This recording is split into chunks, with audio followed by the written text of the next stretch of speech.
च न रोधयति मां योगः न साङ्ख्यं धर्म एव च न स्वाध्यायः तपस्त्यागः निष्ठापूर्तं न दक्षिणा.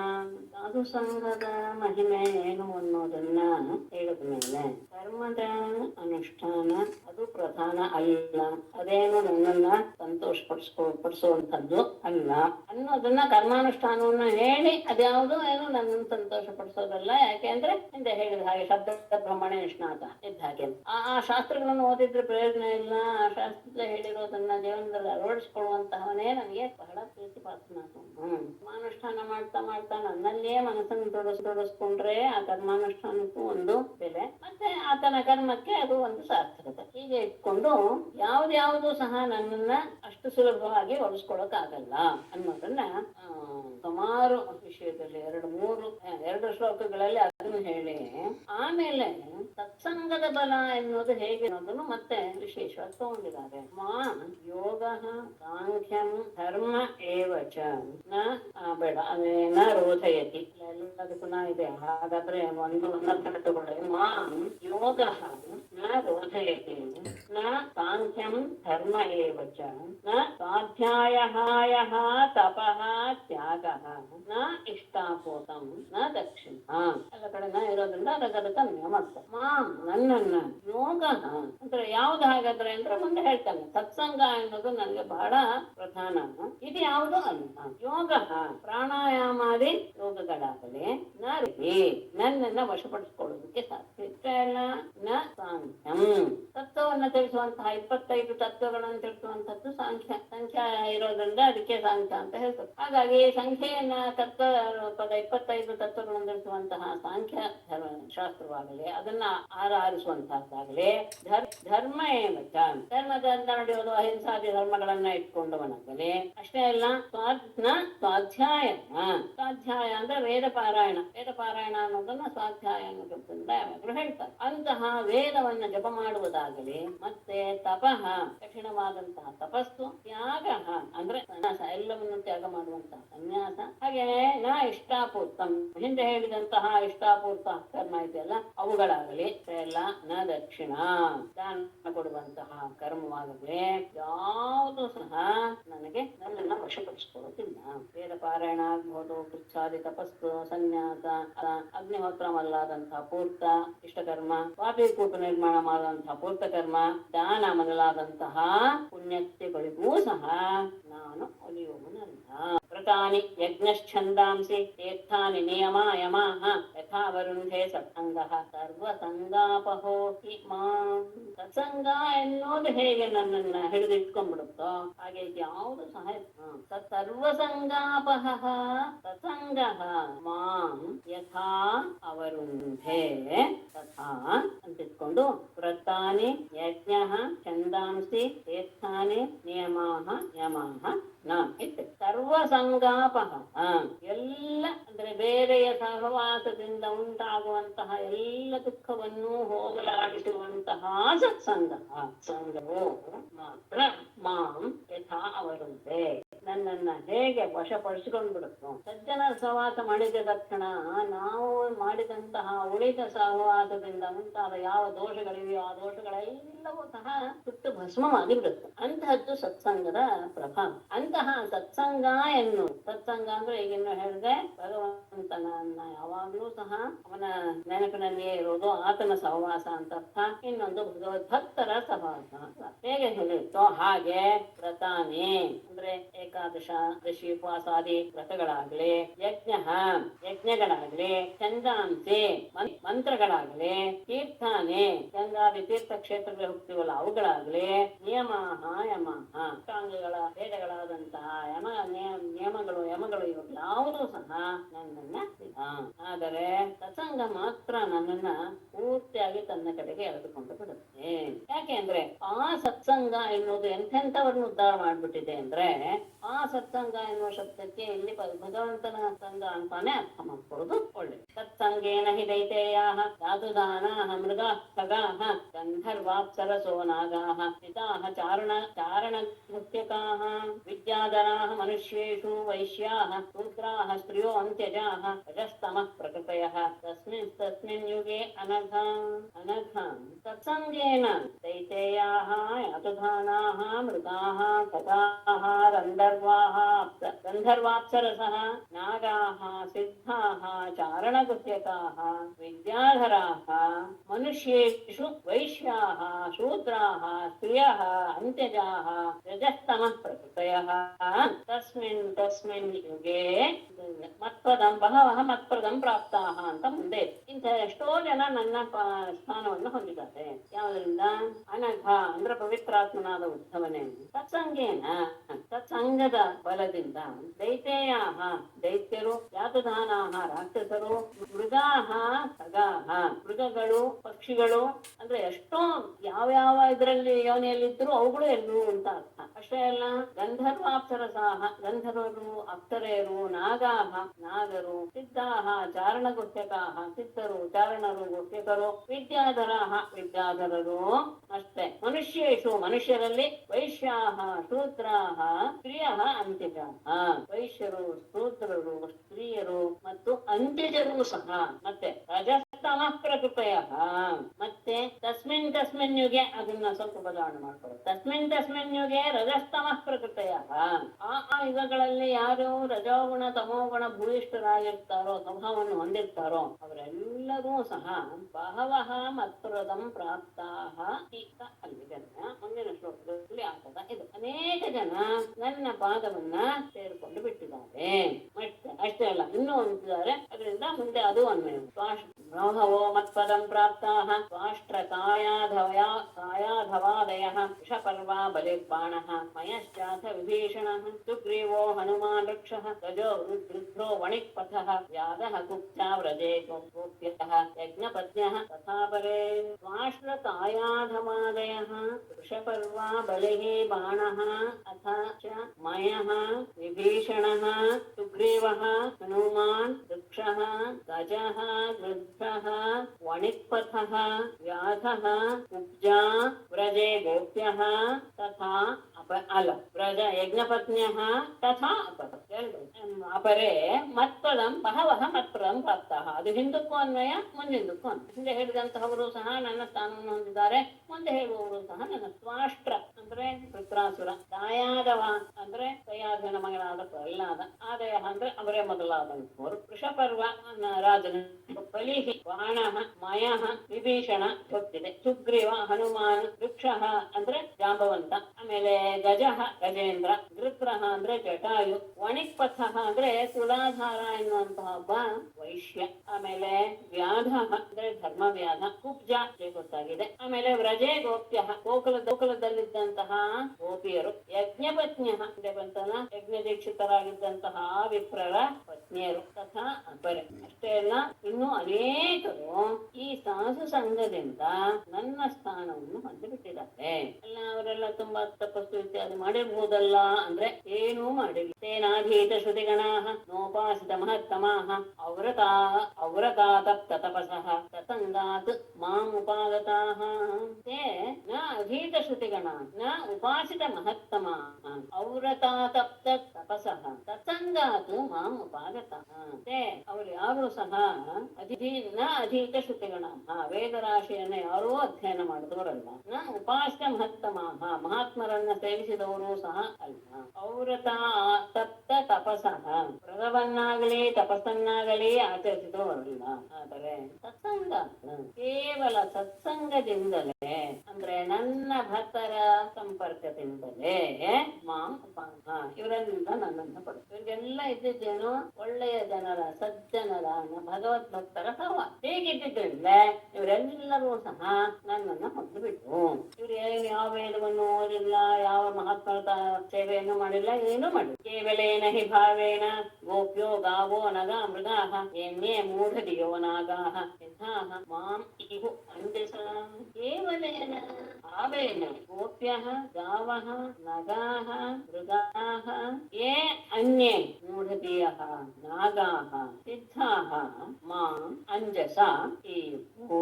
ಕೇವಲೇನ ಭಾವೇನ, ಕೇವಲ ನನ್ನ ಅಥವಾ ನನ್ನ ಭಕ್ತರ ಮಹಿಮೆಯಿಂದಲೇ, ಅವರ ಸಂಪರ್ಕದಿಂದಲೇ, ಗೋಪ್ಯ ಗೋಪಿಕಾ ಸ್ತ್ರೀಯರು, ಗಾವಹ ಹಸುಗಳು, ನಗಾಹ ವೃಕ್ಷಗಳು, ಮೃಗಾಹ ಮೃಗಗಳು, ಅಷ್ಟೇ ಇಲ್ಲ, ಏ ಅನ್ಯ ಮೂಢದೆಯ ಯಾರು ಅತ್ಯಂತ ಮೂಢರು, ಮೂಢಬುದ್ಧಿ ಉಳ್ಳವರು ಅಂತ ಹೇಳಿಸ್ಕೊಳ್ತೀವೋ ಅಂತಹ ನಾಗಾಹ ಕಾಲಿಯಾಮದ ಅಂತ ಸರ್ಪಗಳು, ಮತ್ತೆ ಸಿದ್ಧರು ಸಿದ್ಧಾಹ ಮಾಂ ನನ್ನನ್ನ ಅಂಜಸ ಏನು ಬಹಳ ಶೀಘ್ರವಾಗಿ ಅನಾಯಾಸವಾಗಿ ನನ್ನನ್ನು ಹೊತ್ತು.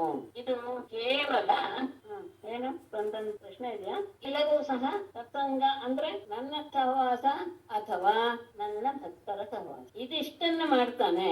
ಎಂತೆಂಥವ್ರು ಗೋಪಿಯರು, ಗಾವುಗಳು, ಹಸುಗಳು, ವೃಕ್ಷಗಳು, ಮೃಗಗಳು, ಅವಂತೂ ಬರೀ ಇದನ್ನೇ ದುಷ್ಟಬುದ್ಧಿಯೇ ಇರುವಂಥವು, ಮೂಢಬುದ್ಧಿಯಂತಹ ಕಾಲಿಯಾದಿ ನಾಗಗಳು ಎಲ್ಲರೂ ಸಹ ಬಹಳ ಶೀಘ್ರವಾಗಿ ನನ್ನನ್ನ ಪಡೆದು ಕೃತಾರ್ಥರಾದದ್ದು ಯಾವುದರಿಂದ? ಈ ಸತ್ಸಂಗದಿಂದಲೇ. ಯಮ್ನ ಯೋಗೇನ ಸಾಂಖ್ಯೇನ ದಾನ ವ್ರತ ತಪೋಧ್ವರೈಃ ವ್ಯಾಖ್ಯಾ ಸ್ವಾಧ್ಯಾಯ ಸನ್ಯಾಸೈಃ ಪ್ರಾಪ್ನುಯಾತ್ ಯತ್ನವಾನಪಿ. ಆಗ ಇವನು ಉದ್ಧವ ಆ ಗೋಪಿಯರ ಆ ಪರಮಾತ್ಮನಲ್ಲಿ ಗೋಪಿಯರಿಗೆ ಇದ್ದಂತಹ ಭಾವವನ್ನ ಕೇಳಿ ಅವನು ಒಂದು ಮಾತಾಡ್ತಾನೆ, ಎಲ್ರಿಗೂ ಜ್ಞಾಪಕ ಇದೆ. ಎಲ್ಲ ಕಡೆ ಪರಮಾತ್ಮನ ಓಡಾಟ ಆಗಿದೆ ಈ ಭೂಮಿಯಲ್ಲಿ, ಎಲ್ಲ ಕಡೆನೂ ಮರ ಎಲ್ಲೂ ಸಹ ಪರಮಾತ್ಮನ ಸಂಪರ್ಕವನ್ನು ಪಡ್ಕೊಂಡಿದೆ. ಹಾಗಾಗಿ ನಾನು ಇದರಲ್ಲಿ ಯಾವುದಾದ್ರೂ ಒಂದು ರೂಪದಲ್ಲಿ ನಾನು ಹುಟ್ಟಕ್ಕೆ ಬಯಸ್ತೇನೆ. ಯಾಕೆಂದ್ರೆ ಇವೆಲ್ಲವೂ ಸಹ ಈಗ ಅವನ ಸಂಪರ್ಕದಿಂದ, ಆತನ ಓಡಾಡುವಿಕೆಯ ಸ್ಪರ್ಶದಿಂದ ಎಲ್ಲವೂ ಸಹ ಉದ್ಧಾರ ಆಗಿಬಿಟ್ಟಿವೆ. ಹಾಗೆ ನಾನು ಸಹ ಇವರ ಜೊತೆಗೆ ನಾನು ಸಹ ಆ ಮರಳಾಗ್ಬೋದು ಅಥವಾ ಗಿಡ ಆಗ್ಬೋದು, ಮರವಾಗ್ಬೋದು, ಯಾವ್ದಾದ್ರೂ ನನ್ನ ಜನ್ಮವನ್ನ ನಾನು ಪಡೆಯಕ್ಕೆ ಇಷ್ಟಪಡ್ತೇನೆ ಅಂತ ಹೇಳಿದ್ದು ಇದೆ ಅಂತ. ಸಾಂಖ್ಯೇನ ಯೋಗೇನ ದಾನ ವ್ರತ ತಪೋಧ್ವರೈಃ ವ್ಯಾಖ್ಯಾ ಸ್ವಾಧ್ಯಾಯ ಸನ್ಯಾಸೈಃ ಯತ್ನವಾನಪಿ ಯಂ ನ ಪ್ರಾಪ್ನುಯಾತ್.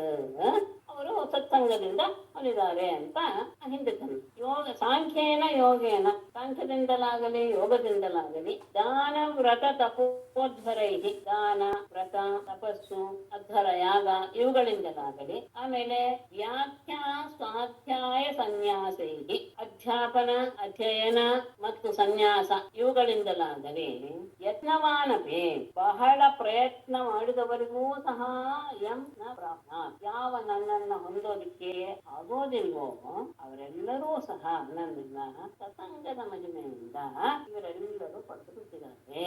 ಆ ಸಂದರ್ಭದಲ್ಲಿ ಆ ಗೋಪಿಯರ ಆ ಮನೋಭಾವವನ್ನ ವಿವರವಾಗಿ ತಿಳಿಸ್ತಾನೆ.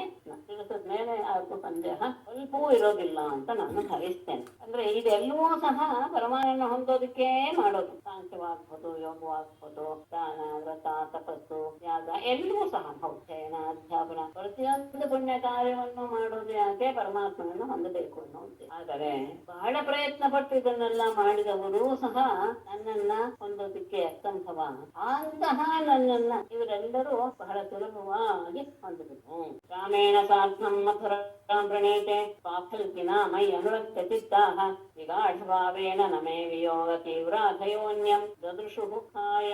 ಪಾಫಲ್ಕಿನ ರಾಮೇಣ ಸಾರ್ಥಂ ಮಧುರಾಂ ಪ್ರಣೀತೆ ಮಯಿ ಅನುರಕ್ತ ಚಿತ್ತಾಃ ವಿಗಾಢಭಾವೇನ ಮೇ ವಿಯೋಗ ತೀವ್ರಾಧಯಃ ಅನ್ಯಂ ಸುಖಾಯ ನ ದದೃಶುಃ. ಸ್ವಾಫಲ್ಕಿನ, ಫಲ್ಕನ ಮಗ ಫಲ್ಕಿ, ಅಕ್ರೂರನಿಂದ ರಾಮೇಣ ಸಾರ್ಥಂ ಬಲರಾಮನ ಜೊತೆಗೆ ಮಧುರಾಂ ಪ್ರಣೀತೆ ಮಹಿ, ಮಧುರೆಗೆ ನನ್ನನ್ನ ಕರೆದುಕೊಂಡು ಹೋಗುವಂತಹ ಸಂದರ್ಭದಲ್ಲಿ ಮಹಿ ನನ್ನಲ್ಲಿ ಮತ್ತೆ ತಗೊಳ್ಳಿ, ಅನುರಕ್ತ ಚಿತ್ತಾಹ ನನ್ನಲ್ಲಿಯೇ ಮನಸ್ಸನ್ನ ನೆಲೆಗೊಳಿಸಿದಂತಹ ಅವರು ವಿಗಾಢ ಭಾವೇನ ಅತ್ಯಂತ ದೃಢವಾದಂತಹ ಪ್ರೇಮದಿಂದ ವಿಯೋಗ ತೀವ್ರಾದಯ ನನ್ನ ವಿಯೋಗದಿಂದ ಅತ್ಯಂತ ಸಹಿಸಲು ಅಶಕ್ಯವಾದಂತಹ ಮನೋವ್ಯಥೆಯನ್ನ ಅವರು ಅನುಭವಿಸಿದರು. ಎಲ್ಲ ಅನ್ಯಂ ಬೇರೆ ಯಾವುದೂ ಸಹ ಅವರಿಗೆ ಸುಖಾಯ ನಗದು. ಸುಖ ಎನ್ನುವಂತಹ ಭಾವ ಯಾವುದನ್ನೂ ಸುಖ ಅಂತ ಅವರು ಪರಿಗಣಿಸಿಲ್ಲ. ಹಿಂದೆ ಅಕ್ರೂರ ಬಂದು ನನ್ನನ್ನ ಬಲರಾಮನ ಜೊತೆಗೆ ಮಥುರೆಗೆ ಕರೆದುಕೊಂಡು ಹೋದಂತಹ ಸಂದರ್ಭದಲ್ಲಿ ಅದು ನಪ್ಪಿದೆ ಅಂತ ಭಾವಿಸ್ತೇನೆ. ಹೇಗೆ ಅವರು ಓಡಾಡಿಬಿಟ್ರು ಅಂತ. ನನ್ನಲ್ಲಿಯೇ ಪೂರ್ಣವಾಗಿ ಮನಸ್ಸನ್ನ ನೆಲೆಗೊಳಿಸಿದಂತಹ ಅವರು ವಿಧತರವಾದದ್ದು ಹೇಗೆ ಅಲ್ಲಾಡದೇ ಇಲ್ಲ ಆ ರೀತಿಯಾದಂತಹ ಭಾವದಿಂದ ನನ್ನ ವಿಯೋಗವಾಗುತ್ತೆ ಅನ್ನೋದು ಗೊತ್ತಾದ ತಕ್ಷಣ ಅತೀ ದುಸ್ತರವಾದಂತಹ ಮನೋಮತೆಯನ್ನ ಅವರು ಅನುಭವಿಸ್ಬಿಟ್ರು. ಅಷ್ಟೇ ಅಲ್ಲ, ನನ್ನಲ್ಲಿ ಇರಿಸಿದಂತಹ ಭಾವದಿಂದ ಅವರಿಗೆ ನನ್ನನ್ನು ಬಿಟ್ಟು ಉಳಿದು ಯಾವುದೂ ಸಹ ಸುಖ ಅಂತ ಅವರಿಗೆ ಅನ್ನಿಸ್ಲಿಲ್ಲ. ಇದು ನಮ್ಗೆ ಸುಖವನ್ನು ಕೊಡುವಂತ ವಸ್ತು ಅನ್ನೋದು ಯಾವುದೂ ಅವರ ಕಣ್ಣಿಗೆ ಬೀಳಲೇ ಇಲ್ಲ. ಯಾಕೆಂದ್ರೆ ಇರೋದು ಒಮ್ಮೆ ಕೃಷ್ಣ ಒಬ್ಬನೇ, ಅವನೊಬ್ಬನೇ ನಮಗೆ ಸುಖವನ್ನು ಕೊಡುವವನು, ಉಳಿದವರು ಯಾವುದೂ ಅಲ್ಲ ಎನ್ನುವ ಭಾವಕ್ಕೆ ಬಂದ್ಬಿಟ್ಟಿದ್ರು. ಅಷ್ಟೇ ಇಲ್ಲ, ಅತಿ ತೀವ್ರವಾದಂತಹ ಮನಸ್ಸಿನ ಯಾತನೆಯನ್ನ ಅವರು ಅನುಭವಿಸಿದರು. ತಾಸ್ತಾಹ ಕ್ಷಪಾಹ ಪ್ರೇಷ್ಠತಮೇನ ನೀತ ಮಯೈವ ಬೃಂದಾವನಗೋಚರೇಣ ಕ್ಷಣಾರ್ಧವತು ತಾಹ ಪುನರಂಗತಾಸಾಂ ಏನ ಮಯ ಕಲ್ಪತಮಾ ಬಭೂವುಃ. ಪ್ರೇಷ್ಠತಮೇನ ಮಯಾ ಬೃಂದಾವನಗೋಚರೇಣ ತಾಹ ಕ್ಷಪಾಹ ನೀತಾಹ ಏವ ಕ್ಷಣಾರ್ಧವತ್ ನೀತಾಹ ಅಂಗ ತಾಹ ಪುನಃ ಮಯಾ ಹೀನಾಹ ತಾಸಾಂ ಕಲ್ಪಸಮಾಹ ಬಭೂವು. ಶ್ರೇಷ್ಠತಮೇನ ಅತ್ಯಂತ ಪರಮ ಪ್ರೀತಿಪಾತ್ರನಾದಂತಹ ಮಯಾ ನನ್ನೊಡನೆ ಬೃಂದಾವನ ಗೋಚರೇಣ ಬೃಂದಾವನದಲ್ಲಿ ನಾವೆಲ್ಲರೂ ಇದ್ದಂತಹ ಸಂದರ್ಭದಲ್ಲಿ ಅಂತಹ ನನ್ನೊಡನೆ ತಾಹ ಕ್ಷಪಾಹ ಆ ರಾತ್ರಿಗಳು ಅಂತ ವೃಂದಾವನದಲ್ಲಿ ಯಾವ ಯಾವ ರಾತ್ರಿಗಳನ್ನ ಅವರು ಹೇಗೆ ಕಳೆದಿದ್ರು? ಕ್ಷಣಾರ್ಧವತ್ ನೀತಾಹ, ಒಂದು ಕ್ಷಣವೋ ಅಥವಾ ಅರ್ಧ ಕ್ಷಣವೋ ಎನ್ನುವ ರೀತಿಯಲ್ಲಿ ಅವರು ಎಲ್ಲ ರಾತ್ರಿಗಳನ್ನು ನನ್ನ ಜೊತೆಗೆ ವೃಂದಾವನದಲ್ಲಿ ಅವರು ಕಳೆದು ಬಿಟ್ಟಿದ್ರು. ಅಂಗವನೇ ತಾಹ ಪುನಃ ಅದೇ ರಾತ್ರಿಗಳು ಮಯಾ ಹೀನಾಹ ನಾನಿಲ್ಲದೆ ಇರುವಾಗ ತಾಸಾಮ ಗೋಪಿಯರಿಗೆ ಕಲ್ಪ ಸಮಾಹ ಅನೇಕ ಯುಗಗಳ ರೀತಿಯಲ್ಲಿ ಅವುಗಳಿಗೆ ಅದು ಕಳಿತಾನೇ ಇಲ್ಲ ದಿನ ಯುಗಗಳ ರೀತಿಯಲ್ಲಿ ಅವುಗಳು ತೋರಿದವು. ನನ್ನಲ್ಲಿ ಎಷ್ಟು ದೃಢ ಪ್ರೇಮ ಇಟ್ಟಿದ್ರು ಅಂದ್ರೆ ಅವರು ನನ್ನ ಜೊತೆಗೆ ವೃಂದಾವನದಲ್ಲಿ ಅನೇಕ ರಾತ್ರಿಗಳನ್ನು ಕಳೆದ್ರು. ಅದೆಲ್ಲವೂ ಸಹ ಅವರಿಗೆ ಒಂದು ಕ್ಷಣವೂ ಇಲ್ಲ, ಕ್ಷಣಾರ್ಧ ಹೇಳ್ತಾರೆ, ಅರ್ಧ ಕ್ಷಣದ ರೀತಿಯಲ್ಲಿ ಕಳೆದು ಹೋದ್ರು. ಅದೇ ರಾತ್ರಿಗಳು ನಾನು ಇಲ್ಲದೆ ಇರುವಂತಹ ರಾತ್ರಿಗಳಾದಾಗ ಅವರಿಗೆ ಅದು ಯುಗಗಳ ಹಾಗೆ ಭಾಸಮಾನವಾದವು. ಮತ್ತೆ ಅವರು ಹೇಗೆ ಆಗ್ಬಿಟ್ಟಿದ್ರು ನನ್ನಲ್ಲಿ ತಾನಾವಿದನ್ಮಯ್ಯನುಷಂಗಬದ್ಧರಿಯಸ್ತಮಾತ್ಮಾನಮದಸ್ತಥೇದಂ ಯಥಾ ಸಮಾಧೋ ಮನಯೋಪ್ತಿತೋ ಯೇ ನದ್ಯ ಪ್ರವಿಷ್ಟ ಇವ ನಾಮರೂಪೇ ಮಯಿ ಅನುಷಂಗ ಪದ್ಧತಿಯಃ ತ್ವಂ ಆತ್ಮಾನಂ ಅದಃ ತಥಾ ಇದಂ ನ ತಾಹ ನ ಅವಿದನ್ ಯಥಾ ಮುನಯಃ ಸಮಾಧೌ ನಾಮರೂಪೇ ಅಬ್ಧಿತೋ ಯೇ ಪ್ರವಿಷ್ಟಾಃ ನದ್ಯಃ ನಾಮರೂಪೇ ಮೈ ಅನುಷಂಗ ಪದ್ಧತಿಯಃ ನನ್ನಲ್ಲಿಯೇ ಮೈ ಅನುಷಂಗ ಪದ್ಧತಿ ನನ್ನಲ್ಲಿಯೇ ಅತ್ಯಂತ ಆಸಕ್ತರಾಗಿ ಕಟ್ಟಲ್ಪಟ್ಟಂತಹ ಬುದ್ಧಿ ಉಳ್ಳಂತಹ ತಮ್ಮ ಬುದ್ಧಿ ಎಲ್ಲವನ್ನೂ ಸಹ ನನ್ನ ಹತ್ರನೇ ಅವರು ಕಳಿಸ್ಬಿಟ್ಟಿದ್ರು. ಹಾಗೆ ಆದಾಗ ಅವರು ತ್ವಂ ಆತ್ಮಾನಂ ತಮ್ಮ ದೇಹ ಅದಹ ದೂರದಲ್ಲಿದೆಯೋ ತಥಾ ಹಾಗೆಯೇ ಇದಂ ಹತ್ತಿರದಲ್ಲಿದೆಯೋ ಎನ್ನುವುದು ಸಹ ತಾಹ ನಾವಿದನ್ ಅವರು ತಿಳಿಸಿಲ್ಲ. ತಮ್ಮ ದೇಹವನ್ನೇ, ತಮ್ಮ ದೇಹ ಎಲ್ಲಿದೆ ಅನ್ನೋದರ ಪರಿವೇನೇ ಅವರಿಗಿಲ್ಲ. ದೂರದಲ್ಲಿದ್ಯೋ ಹತ್ತಿರದಲ್ಲಿದ್ಯೋ ಗೋಚರವು ಅವರಿಗೆ ಆಗ್ತಿರ್ಲಿಲ್ಲ. ಯಾಕೆಂದ್ರೆ ನನ್ನಲ್ಲಿ ಅಷ್ಟು ದೃಢವಾದಂತಹ ಆಸಕ್ತವಾದ ಈ ಕಟ್ಟಲ್ಪಟ್ಟ ಬುದ್ಧಿ ಉಳ್ಳವರು ಅಂದ್ರೆ ಬುದ್ಧಿ ಎಲ್ಲವನ್ನೂ ಸಹ ಇಲ್ಲಿಗೆ ನನ್ನಲ್ಲಿಯೇ ಬಿಟ್ಟಿದ್ರಿಂದ ತಮ್ಮ ದೇಹ ದೂರದಲ್ಲಿದೆಯೋ ಹತ್ತಿರದಲ್ಲಿಯೋ ಇದೆಯೋ ಅನ್ನೋದನ್ನೂ ಸಹ ಅವರು ತಿಳಿತಾ ಇರ್ಲಿಲ್ಲ. ಆ ಮಟ್ಟಕ್ಕೆ ಹೋಗ್ಬಿಟ್ಟಿದ್ರು. ಹೇಗೆ ಹೇಗೆ ಸಮಾಧಿಯಲ್ಲಿ ಮುನಿಗಳು ನಾಮರೂಪೇ ಇವ ತಮ್ಮ ನಾಮ ಎಲ್ಲವನ್ನೂ ಸಹ ಅವರು ಯಾವುದನ್ನೂ ತಿಳಿಯೋದಿಲ್ವೋ ಹಾಗೇನೆ ಅಬ್ಧಿತೋಯೇ ಸಮುದ್ರದಲ್ಲಿ ಪ್ರವಿಷ್ಟಾಹ ನದ್ಯಃ ಇವ ಪ್ರವೇಶ ಮಾಡಿದಂತಹ ನದಿಗಳು ಹೇಗೆ ತಮ್ಮ ನಾಮ ರೂಪಗಳನ್ನ ಬಿಟ್ಟುಬಿಡುತ್ತೋ ನನ್ನಲ್ಲಿ ಪ್ರವಿಷ್ಟಾಹ ನನ್ನಲ್ಲಿಯೇ ನೆಲೆಗೊಂಡಂತಹ ಆ ತಮ್ಮ ದೇಹ ದೇಹದ ಬಗ್ಗೆನೆ ಅವರಿಗೆ ಪರಿಗಣನೆ ಇರಲಿಲ್ಲ. ಆ ರೀತಿಯಾಗಿ ಅವರು ವ್ಯವಹಾರ. ಆದ್ರೆ ಅವರು ಮಾಡಿದ್ದು ಏನು, ಯಾವ ರೀತಿಯಲ್ಲಿ? ಯದ್ಯಪಿ ಅವ್ರು ಮಾಡಿದ್ದು ಸಮಬುದ್ಧಿಯಿಂದಲೇ, ಆದರೂ ಯಾವ ಭಾವವನ್ನು ಹೊಂದಿಬಿಟ್ಟಿದ್ರು ಅಂದ್ರೆ, ಮುನಿಗಳು ಹೇಗೆ ಸಮಾಧಿ ಸ್ಥಿತಿಯಲ್ಲಿ ತಮ್ಮ ಹೆಸರು ರೂಪ ಯಾವುದನ್ನು ಸಹ ನೆನಪಿಟ್ಕೊಳ್ಳೋದಿಲ್ವ ಅಂದ್ರೆ ಮರ್ತೇ ಬಿಡ್ತಾರೋ. ಅಷ್ಟೇ ಅಲ್ಲ, ಸಮುದ್ರವನ್ನು ಪ್ರವೇಶ ಮಾಡಿದಂತಹ ನದಿಗಳು ಹೇಗೆ ತಮ್ಮ ಹೆಸರು ರೂಪಗಳನ್ನ ಬಿಟ್ಟು ಬಿಡುತ್ತೋ, ಹಾಗೆ ಅವರು ತಮ್ಮ ಎಲ್ಲವನ್ನು ನನ್ನಲ್ಲಿಯೇ ಪ್ರವೇಶ ಮಾಡಿಸಿಬಿಟ್ಟಿದ್ರಿಂದ ಬುದ್ಧಿಯಿಂದ ಹೇಳಿ ಪ್ರತಿಯೊಂದು ಮನಸ್ಸು ಅವರಿಗೆ ಯಾವುದೂ ಸಹ ಗೊತ್ತಾಗಲಿಲ್ಲ. ಅತ್ತಾಮಾರಮಣಂ ಜಾರಂ ಅರ್ಥರೂಪವಿದೋ ಬಲಾಹ ನಮ್ಮಂ ಮಾಂ ಪರಮಂ ಪ್ರಾಪುಃ ಯಾಕೆ ಸಂಗಾತ್ ಕೃತ ಸಹಸ್ರಶಃ ಸ್ವರೂಪವಿದಃ ಅಬಲಾಹ ಮತ್ತಾಮಾಹ ಜಾರಂ ರಮಣಂ ಬ್ರಹ್ಮ ಮಾಂ ಪರಮಂ ಬ್ರಹ್ಮ ಮಾಂ ಸಂಗಾತ್ ಕೃತ ಸಹಸ್ರಶಃ ಅಸ್ವರೂಪವಿದ ನನ್ನ ಪರಮಾತ್ಮ ಸ್ವರೂಪ ಏನು ಅನ್ನೋದನ್ನ ಸ್ವಲ್ಪವೂ ಅರಿಯದೇ ಇರುವ ಅಬಲಾಹ ಆ ಸ್ತ್ರೀಯರಿಗೆ ಮತ್ಕಾಮ ನನ್ನನ್ನ ಕಾಮಿಸುವಂತಹ ಭಾವ ಮಾತ್ರ ಹೊಂದಿರುವಂತಹ ಅವರು ನನ್ನನ್ನು ಏನ್ ತಿಳ್ಕೊಂಡಿದ್ರು? ರಮಣಂ ಜಾರಂ, ಒಬ್ಬ ನಮ್ಮ ಪ್ರೀತಿಪಾತ್ರನಾದಂತಹ ಒಬ್ಬ ಪುರುಷ, ಅವನು ಜಾರ ಅಂದ್ರೆ ಎಲ್ಲ ಸ್ತ್ರೀಯರನ್ನು ಸಹ ಬಯಸುವಂತಹ ಜಾರ ಅಂತ. ಪರಮಂ ಬಾಂ ಬ್ರಹ್ಮ, ಅತ್ಯಂತ ಪರಬ್ರಹ್ಮನಾದಂತಹ ನನ್ನನ್ನ ಅವರು ಹೇಗೆ ಸತ್ಸಂಗದ ಮಹಿಮೆಯಿಂದ ಸಾವಿರಾರು ಗೋಪಿಯರು ನನ್ನ ಸಾಯನ್ನು ಹೊಂದಿಬಿಟ್ಟು, ಯದ್ಯಪಿ ನನ್ನನ್ನೇ ಅವರು ಬಯಸ್ತಾ ಇದ್ರು, ನನ್ನ ದೇಹವನ್ನೇ ಬಯಸ್ತಾ ಇದ್ದಿದ್ದು ಹೌದು, ನನ್ನನ್ನೇ ಅವರು ಕಾಮದೃಷ್ಟಿಯಿಂದ ನೋಡ್ತಾ ಇದ್ರು. ಒಬ್ಬ ನಮ್ಗೆ ಪ್ರೀತಿ ಪಾತ್ರನಾದವನು, ನಮ್ಗೆ ಹೋಗ್ತಾನೆ, ಈ ರೀತಿಯ ಭಾವವೇ ಇತ್ತು ಅವನಿಗೆ. ಯಾಕೆಂದ್ರೆ ನನ್ನ ನಿಜ ಸ್ವರೂಪ ಏನು ಅನ್ನೋದು ಅವ್ರಿಗೆ ಗೊತ್ತಿಲ್ಲ. ಆದ್ರೆ ಹೊಂದಿದ್ದು ಯಾರನ್ನ ಅಂತಹ ವ್ಯಕ್ತಿಯಾಗಿ ಅವರು ಪರಬ್ರಹ್ಮನಾದ ನನ್ನನ್ನ ಹೊಂದಿಬಿಟ್ಟಿದ್ರಿಂದ ಅದು ಹೇಗೆ ಸಿಕ್ತು? ಸಂಘದಿಂದ ಅವರೆಲ್ಲರೂ ಸಾವಿರಾರು ಸಂಖ್ಯೆಯಲ್ಲಿ ಗೋಪಿರು ನನ್ನ ಪರಮ ಪದವನ್ನ ತಸ್ಮಾತ್ ಉದ್ಧವೋತ್ಸೃಜ್ಯ ಚೋದನಾಂ ಪ್ರತಿಚೋದನಾಂ ಪ್ರವೃತ್ತಂಚ ನಿವೃತ್ತಂಚ ಶ್ರೋತವ್ಯಂ ಶ್ರುತಮೇವ ಚ. ಉದ್ಧವ ತಸ್ಮಾತ್ ಚೋದನಾಂ ಪ್ರತಿಚೋದನಾಂ ಪ್ರವೃತ್ತಂ ಚ ನಿವೃತ್ತಂ ಚ ಶ್ರೋತವ್ಯಂ ಶ್ರುತಮೇವ ಚ. ಉತ್ಸೃಜ್ಯ ಮಾಮೇಕಮೇವ ಶರಣಂ ಆತ್ಮಾನಂ ಸರ್ವದೇಹಿನಾಂ ಯಾಹಿ ಸರ್ವಾತ್ಮ ಭಾವೇನ ಮಯಾ ಸ್ಯಾಹ ಕುತೋ ಭಯಃ. ಸರ್ವದೇಹಿನಾಂ ಆತ್ಮಾನಂ ಶರಣಂ ಮಾಂ ಏಕಮೇವ ಮಯಾ ಸರ್ವಾತ್ಮ ಭಾವೇನ ಅಕುತೋ ಭಯಃ.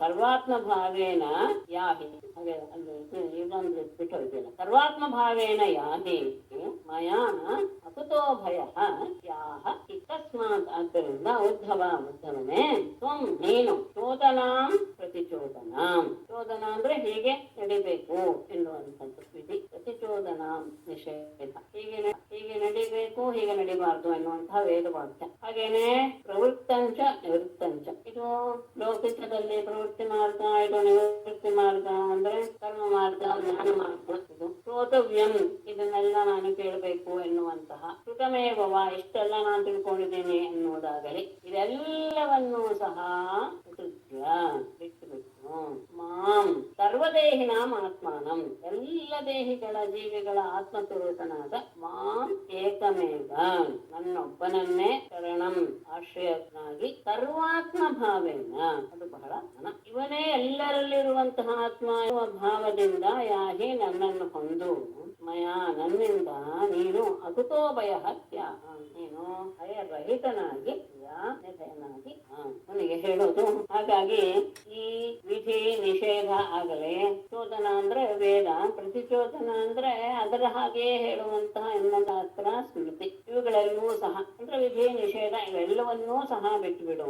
ಮತ್ತೆ ಇದು ಪ್ರವೃತ್ತಿ ಮಾರ್ಗ, ನಿವೃತ್ತಿ ಮಾರ್ಗ, ಇದನ್ನ ನಾನು ಕೇಳಿ ಆಯ್ತು, ಇದನ್ನು ಕೇಳೋದಿದೆ ಇತ್ಯಾದಿ ಎಲ್ಲವನ್ನೂ ಸಹ ಪೂರ್ತಿಯಾಗಿ ಬಿಟ್ಬಿಡು. ಎಲ್ಲದಲ್ಲಿಯೂ ಆತ್ಮಸ್ವರೂಪನಾಗಿದ್ದೇನೆ, ಆತ್ಮನಾಗಿರುವ ಅದ್ವಿತೀಯನಾದಂತಹ ನನಗೆ ಸರ್ವಾತ್ಮನೆಂಬ ಭಾವದಿಂದ ನೀನು ಶರಣನು.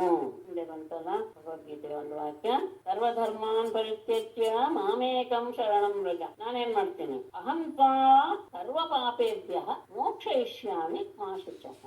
ನಾನು ನಿನ್ನನ್ನ ಎಲ್ಲದರಿಂದಲೂ ಸಹ, ಎಲ್ಲ ಪಾಪಗಳಿಂದಲೂ ನಿನ್ನನ್ನು ಬಿಡುಗಡೆ ಮಾಡಿಬಿಡ್ತೇನೆ, ನೀನು ದುಃಖಪಡಬೇಡ.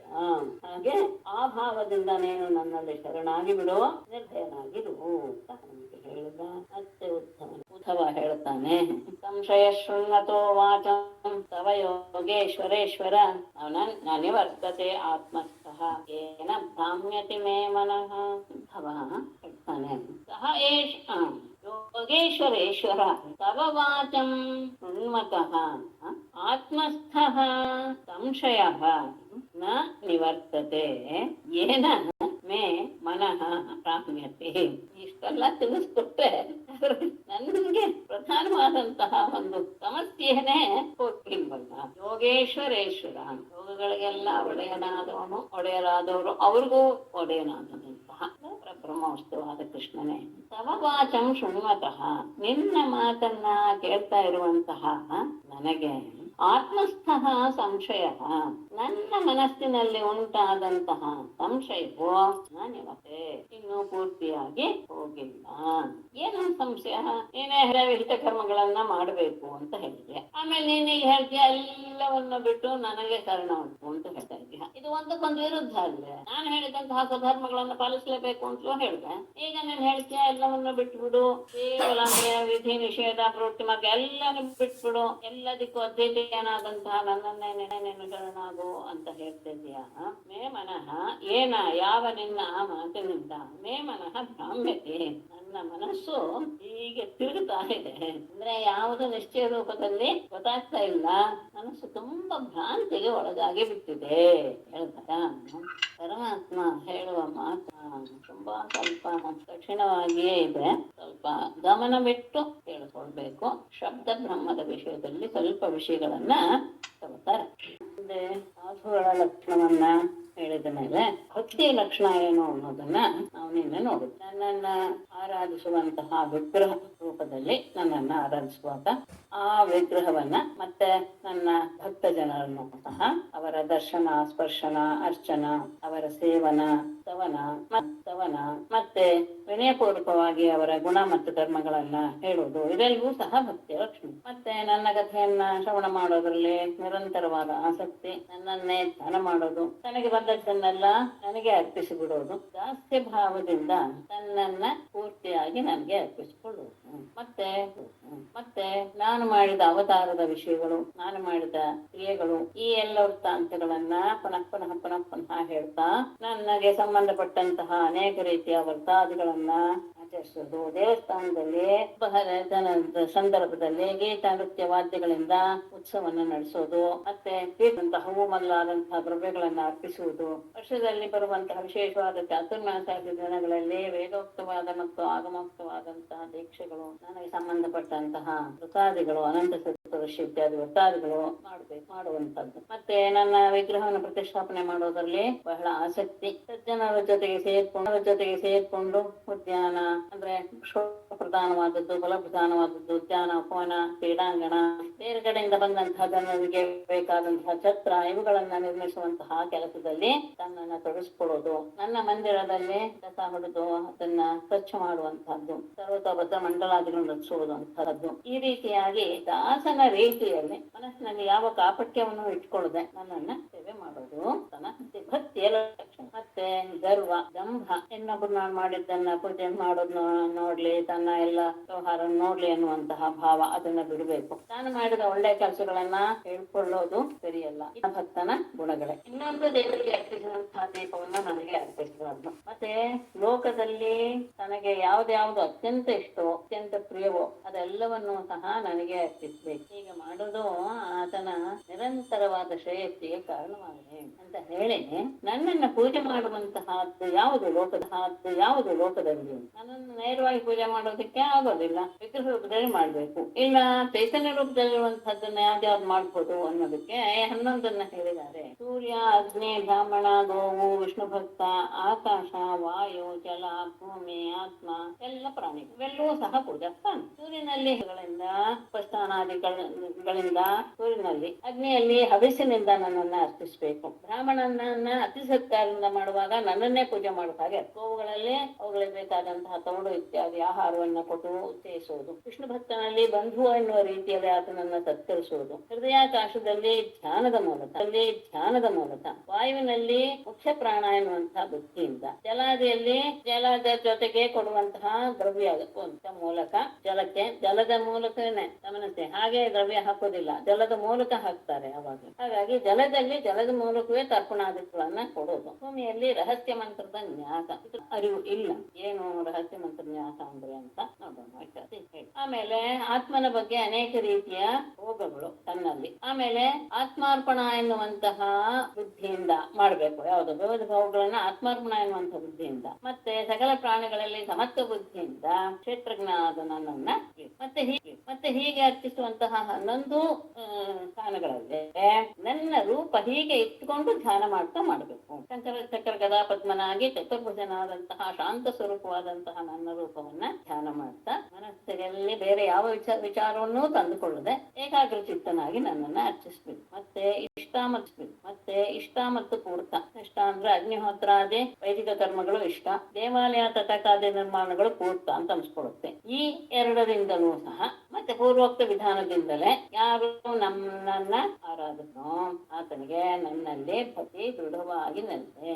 ಆದ್ಮೇಲೆ ಸಾಧುಗಳ ಅಂದ್ರೆ ಹೀಗೆ ಮಾಡ್ತಾ ಬಂದ ಹಾಗೆ ಒಳ್ಳೆ ಮಾರ್ಗದಲ್ಲಿ ನಾವು ತೊಡಗಿಸ್ಕೊಂಡಿದ್ದಾಗ ನಮ್ಮನ್ನ ದೈವ ಪ್ರೇರಣೆಯೋ ಎನ್ನುವ ರೀತಿಯಲ್ಲಿ ಅಂತಹವರ ಸಹವಾಸವೇ ನಮಗೆ ದೊರಕುತ್ತಿರುವುದನ್ನ ಗಮನಿಸಿರ್ಬೋದು ಅಂತ ಭಾವಿಸ್ತೇನೆ. ನಾನಾಗಿ ಹುಡ್ಕೊಂಡು ಹೋಗಿರೋಲ್ಲ, ಆದ್ರೂ ಸಹ ಅಂತಹವರ ಸಹವಾಸ ತಾನಾಗಿಯೇ ಯಾವುದೋ ಸಂದರ್ಭದಲ್ಲಿ ನಮಗೆ ಸಿಗುತ್ತೆ. ಹಾಗೆ ಆದಾಗ ನಾವು ಮುಂದೆ ಒಳ್ಳೆಯ ಮಾರ್ಗವನ್ನ ಇನ್ನೂ ಚೆನ್ನಾಗಿ ನಾವು ಅದನ್ನ ಅನುಸರಿಸೋದಕ್ಕೆ ಅನುಕೂಲವಾಗುತ್ತೆ. ಮತ್ತೆ ಸತ್ಸಂಗ ಮತ್ತು ಭಕ್ತಿ ಯೋಗ ಇದೆರಡನ್ನು ಬಿಟ್ರೆ ಸಂಸಾರವನ್ನು ದಾಟೋದಕ್ಕೆ ಉತ್ತಮವಾದ ಯಾವ ಉಪಾಯವೂ ಸಹ ಇಲ್ಲ. ಯಾಕೆಂದ್ರೆ ಸಜ್ಜನರು ಯಾರ್ಯಾರು ಇದಾರೋ ಅವರೆಲ್ಲರಿಗೂ ನಾನೇ ಪ್ರಧಾನವಾಗಿ ಆಶ್ರಯ. ನೀನು ಆಶ್ರಯಿಸಿಬಿಟ್ರೆ ಸಾಕು, ನಿನ್ನ ಎಲ್ಲ ಸಮಸ್ಯೆಗಳು ತೀರಿ ಹೋಗುತ್ತೆ. ನನಗೆ ಇನ್ನೂ ಅತ್ಯಂತ ರಹಸ್ಯವಾದಂತಹ ವಿಚಾರವನ್ನು ಸಹ ನಾನು ನಿನಗೆ ತಿಳಿಸ್ತೇನೆ. ಯಾಕೆಂದ್ರೆ ನಾನು ಹೇಳಿದ ಎಲ್ಲ ವಿಷಯವನ್ನು ಸಹ ಬಹಳ ಶ್ರದ್ಧೆಯಿಂದ ಆಚರಿಸ್ತಾ ಇದೆಯಾ. ಮತ್ತೆ ಈಗ ನಾನು ಹೇಳಿರೋದು ಸಹ ಪರಮ ಗುಪ್ತಿವೆ. ಅಷ್ಟೇ ಅಲ್ಲ ಇನ್ನೂ ಅತ್ಯಂತ ಗೋಪ್ಯವಾದಂತಹದ್ದನ್ನು ಸಹ. ಯಾಕೆಂದ್ರೆ ಸತ್ಸಂಗದ ಮಹಿಮೆ ಸುಲಭವಾಗಿ ನಮಗೆ ಇದು ಕಾಣಲ್ಲ, ಅದರ ಪ್ರಭಾವ ಏನು ಅನ್ನೋದು ಗೊತ್ತಾಗಲ್ಲ. ಅದು ಅತ್ಯಂತ ಗೋಪ್ಯವೇ. ಹಾಗಾಗಿ ಅದು ಸುಗೋಪ್ಯ, ಅದನ್ನೇ ತಗೊಳ್ತಾ ಇದ್ದೀನಿ. ಹಾಗಾಗಿ ಅದನ್ನು ಸಹ ನಾನು ನಿಮಗೆ ಹೇಳ್ತೇನೆ. ಯಾಕೆಂದ್ರೆ ನೀನು ನನ್ನ ಸೇವಕ, ನನಗೆ ಅತ್ಯಂತ ಬೇಕಾದವನು, ನನ್ನ ಹಾಗೆ ಎಲ್ಲ ರೀತಿಯಲ್ಲಿಯೂ ಸಹ ವಿಚಾರ ಮಾಡುವವನು ಹೇಳಿ ಮುಂದಿನ ಅಧ್ಯಾಯದಲ್ಲಿ ಶುರು ಮಾಡ್ತಾರೆ.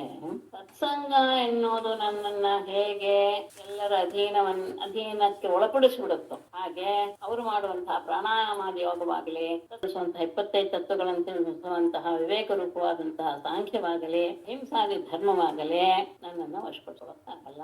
ಅವರಿಗೆ ನಾನು ವಶನಾಗಲ್ಲ. ಮತ್ತೆ ಇದೆಲ್ಲ ಮಾಡ್ತಾರೆ, ಮುಂದೆ ಹೇಳುವುದೆಲ್ಲವೂ ಮಾಡ್ತಾರೆ. ಅದೆಲ್ಲವೂ ಸಹ ಮೆಟ್ಲುಗಳೇ ಹೊರತು ಆ ಪರಮಪದ ಎನ್ನುವುದು ತಿಳಿಬೇಕಾದಾಗ ಸಜ್ಜನ ಸಹವಾಸವೇ ಬೇಕು. ವೇದ ಪಾರಾಯಣವಾಗಲಿ, ತಪಸ್ಸುಗಳಲ್ಲಿ ಅನೇಕ ರೀತಿ ಇದೆ. ಅದು ಸನ್ಯಾಸ, ಅಗ್ನಿಹೋತ್ರವಲ್ಲಾದಂತಹ ಹಿಂದೆ ಹೇಳಿದ ಇಷ್ಟಕರ್ಮ, ದೇವಾಲಯ, ವಾಪೀಕೂಪ ನಿರ್ಮಾಣ ಇತ್ಯಾದಿ, ಪೂರ್ತಕರ್ಮ, ಮತ್ತೆ ದಾನ ಮೊದಲಾದಂತಹ ಪುಣ್ಯ ಕೆಲಸ. ಈ ಯಾವುದಕ್ಕೂ ನಾನು ಅಷ್ಟು ಬೇಗ ಒಲಿಯುವುದ. ಮತ್ತೆ ಏಕಾದಶಾದಿ ದೇವತಾ ಪೂಜೆ, ರಹಸ್ಯವಾಗಿ ಮಂತ್ರಜಪ, ಗಂಗಾದಿ ತೀರ್ಥಕ್ಷೇತ್ರ ಯಾತ್ರೆ, ನಿಯಮಗಳು ಇವು ಯಾವುದೂ ಸಹ ನನ್ನನ್ನು ಅಷ್ಟು ಬೇಗ ಅವನ ಕಡೆಗೆ ಮನಸ್ಸು ಹೋಗೋ ಹಾಗೆ ಮಾಡೋದೇ ಇಲ್ಲ. ಯಾಕೆ ಅಂದ್ರೆ ಸತ್ಸಂಗ ಅನ್ನೋದು ನಮ್ಮ ಎಲ್ಲ ಕೆಟ್ಟ ಸಂಘಗಳನ್ನ ಅಥವಾ ಕೆಟ್ಟ ಗುಣಗಳನ್ನು ಸಹ ದೂರ ಮಾಡುವಂಥದ್ದು.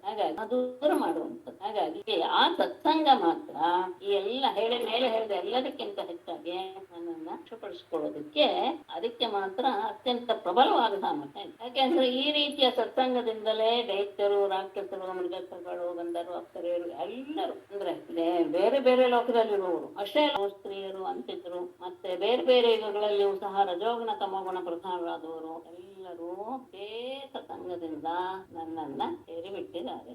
ಪ್ರಸಿದ್ಧರಾದಂತಹ ಪ್ರಾಕರ, ದಯಾಘನ ಮಗನಾದ ಪ್ರಹ್ಲಾದ, ಶಪರ್ವ, ಬಲಿ, ಬಾಣ, ಮಯ, ಭೀಷಣ ಗ್ರೀವ, ಹನುಮಂತ, ಜಾಂಬವಂತ, ಗಜೇಂದ್ರ, ಜಟಾಯೇಂದ್ರ, ಜಟಾಯು, ತುಲಾಧಾರ ಎನ್ನುವಂತಹ ಒಬ್ಬ ವಣಿಕೃತ ವೈಶ್ಯ, ಧರ್ಮವ್ಯಾಧ, ಕುಬ್ಜೆ, ಮತ್ತೆ ಗೋಕುಲದಲ್ಲಿದ್ದಂತಹ ಸಾವಿರ ಸಂಖ್ಯೆಯ ಗೋಪಿಯರು, ಮತ್ತೆ ಯಜ್ಞದೀಕ್ಷಿತರಾಗಿದ್ದಂತಹ ವಿಪ್ರರ ಪತ್ನಿಯರು, ಹೀಗೆ ಅನೇಕ ಜನರು ಸಾಧು ಸಂಘದಿಂದ ನನ್ನ ಪದವನ್ನ ಪಡುತ್ತಾರೆ. ಮತ್ತೆ ಅವರೇನು ಹಿಂದೆ ಹೇಳಿದಾಗ ಯಾವ ವೇದಾಧ್ಯಯನವನ್ನು ಮಾಡಿಲ್ಲ, ಮಹಾತ್ಮರನ್ನ ಸೇವಿಸಿದವರಲ್ಲ, ವ್ರತವನ್ನಾಗ್ಲಿ ತಪಸ್ಸನ್ನಾಗ್ಲಿ ಆಚರಿಸಿದವರಲ್ಲ, ಕೇವಲ ನನ್ನ ಅಥವಾ ನನ್ನ ಭಕ್ತರ ಸಂಘದ ಮಹಿಮೆಯಿಂದ ಅವರು ನನ್ನನ್ನು ಪಡೆದರು. ಆ ಸತ್ಸಂಗದಿಂದ ಉಂಟಾದಂತಹದ್ದು ಮನಸ್ಸಿನಲ್ಲಿ ಪ್ರೇಮ ಭಾವ, ಪ್ರೀತಿಯ ಒಂದು ಮೊಳಕೆ ಒಡೆಯುತ್ತೆ. ಆ ಪ್ರೇಮ ಭಾವದಿಂದಲೇ ಉತ್ಪತ್ತಿದ್ದಾರೆ. ಆ ಕಾಳಿಯ ಮತ ಸಂದರ್ಭದಲ್ಲಿ ಗಮನಿಸಿದ್ದೀರಾ ಅಂತ ಭಾವಿಸ್ತೇನೆ.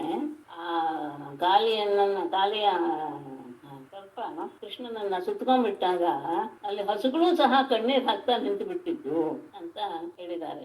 ಅದನ್ನೆಲ್ಲ ನೋಡಿದಾಗ ಯಾವ ರೀತಿಯ ಭಾವ ಅಲ್ಲೂ ಗೋವುಗಳಿಗೂ ಸಹ ಬಂದಿತ್ತು ಅನ್ನೋದು ವಿಷಯ. ಅಷ್ಟೇ ಅಲ್ಲ, ಮರಗಳು, ಮೃಗಗಳು ಏನೂ ಗೊತ್ತಿಲ್ಲದೆ ಇರುವಂತಹ, ಅಂದ್ರೆ ಕೇವಲ ತಟ್ಟೋದೇ ನಮ್ಮ ಸ್ವಭಾವ ಇರುವಂತಹ ಭಾವ ಇರುವ ಮೂಢಬುದ್ಧಿಯ ಗಾಳಿಯಾದ ನಾಗರಿಕರು ಇದ್ದರು.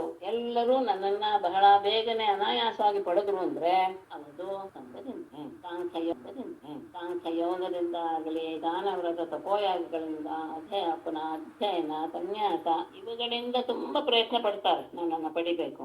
ಆದರೆ ಅವರು ಯಾರಿಗೂ ಸಹ ನಾನು ಅಷ್ಟು ಸುಲಭನಲ್ಲ, ಅವರೆಲ್ಲರಿಗೂ ನಾನು ದುರ್ಲಭನೆ. ಆದರೆ ಅಂತಹ ನನ್ನನ್ನ ಸತ್ಸಂಗದ ಮಹಿಮೆಯಿಂದ ಹಿಂದೆ ಅಕ್ರೂರ ನನ್ನನ್ನ ಮದುವೆಗೆ ಕರ್ಕೊಂಡು ಹೋಗ್ಬೇಕು ಅಂತ ಬಂದಾಗ, ಬಲರಾಮನ ಜೊತೆಗೆ ನನ್ನನ್ನು ಕರ್ಕೊಂಡು ಹೊರಟಾಗ ಗೋಪಿಯರು ಅದೆಂಥ ವಿರಹ ವ್ಯಥೆಯನ್ನು ಅನುಭವಿಸಿಬಿಟ್ರು ಅಂದ್ರೆ, ಅವರು ನನ್ನಲ್ಲಿಟ್ಟಂತಹ ಪ್ರೇಮ ಭಾವದಿಂದ ಅವರಿಗೆ ನಾನೊಬ್ಬ ಮಾತ್ರ ಕಾಣಿಸ್ತಾ ಇದ್ದೇನೆ ಹೊರತು ಉಳಿದ ಯಾವ ವಿಷಯದ ಬಗ್ಗೆಯೂ ಸಹ ಅವರಿಗೆ ಏನಿರ್ಲಿಲ್ಲ, ಆಸಕ್ತಿ ಇರ್ಲಿಲ್ಲ. ಯಾವುದು ಸಹ ಸುಖ ಕೊಡುತ್ತೆ ಅಂತ ಅವರಿಗೆ ಮನಸ್ಸು ಬರಲಿ. ಪರಮ ಪ್ರೀತಿ ಪಾತ್ರನಾದವನು ನಾನು ಅವರಿಗೆಲ್ಲ.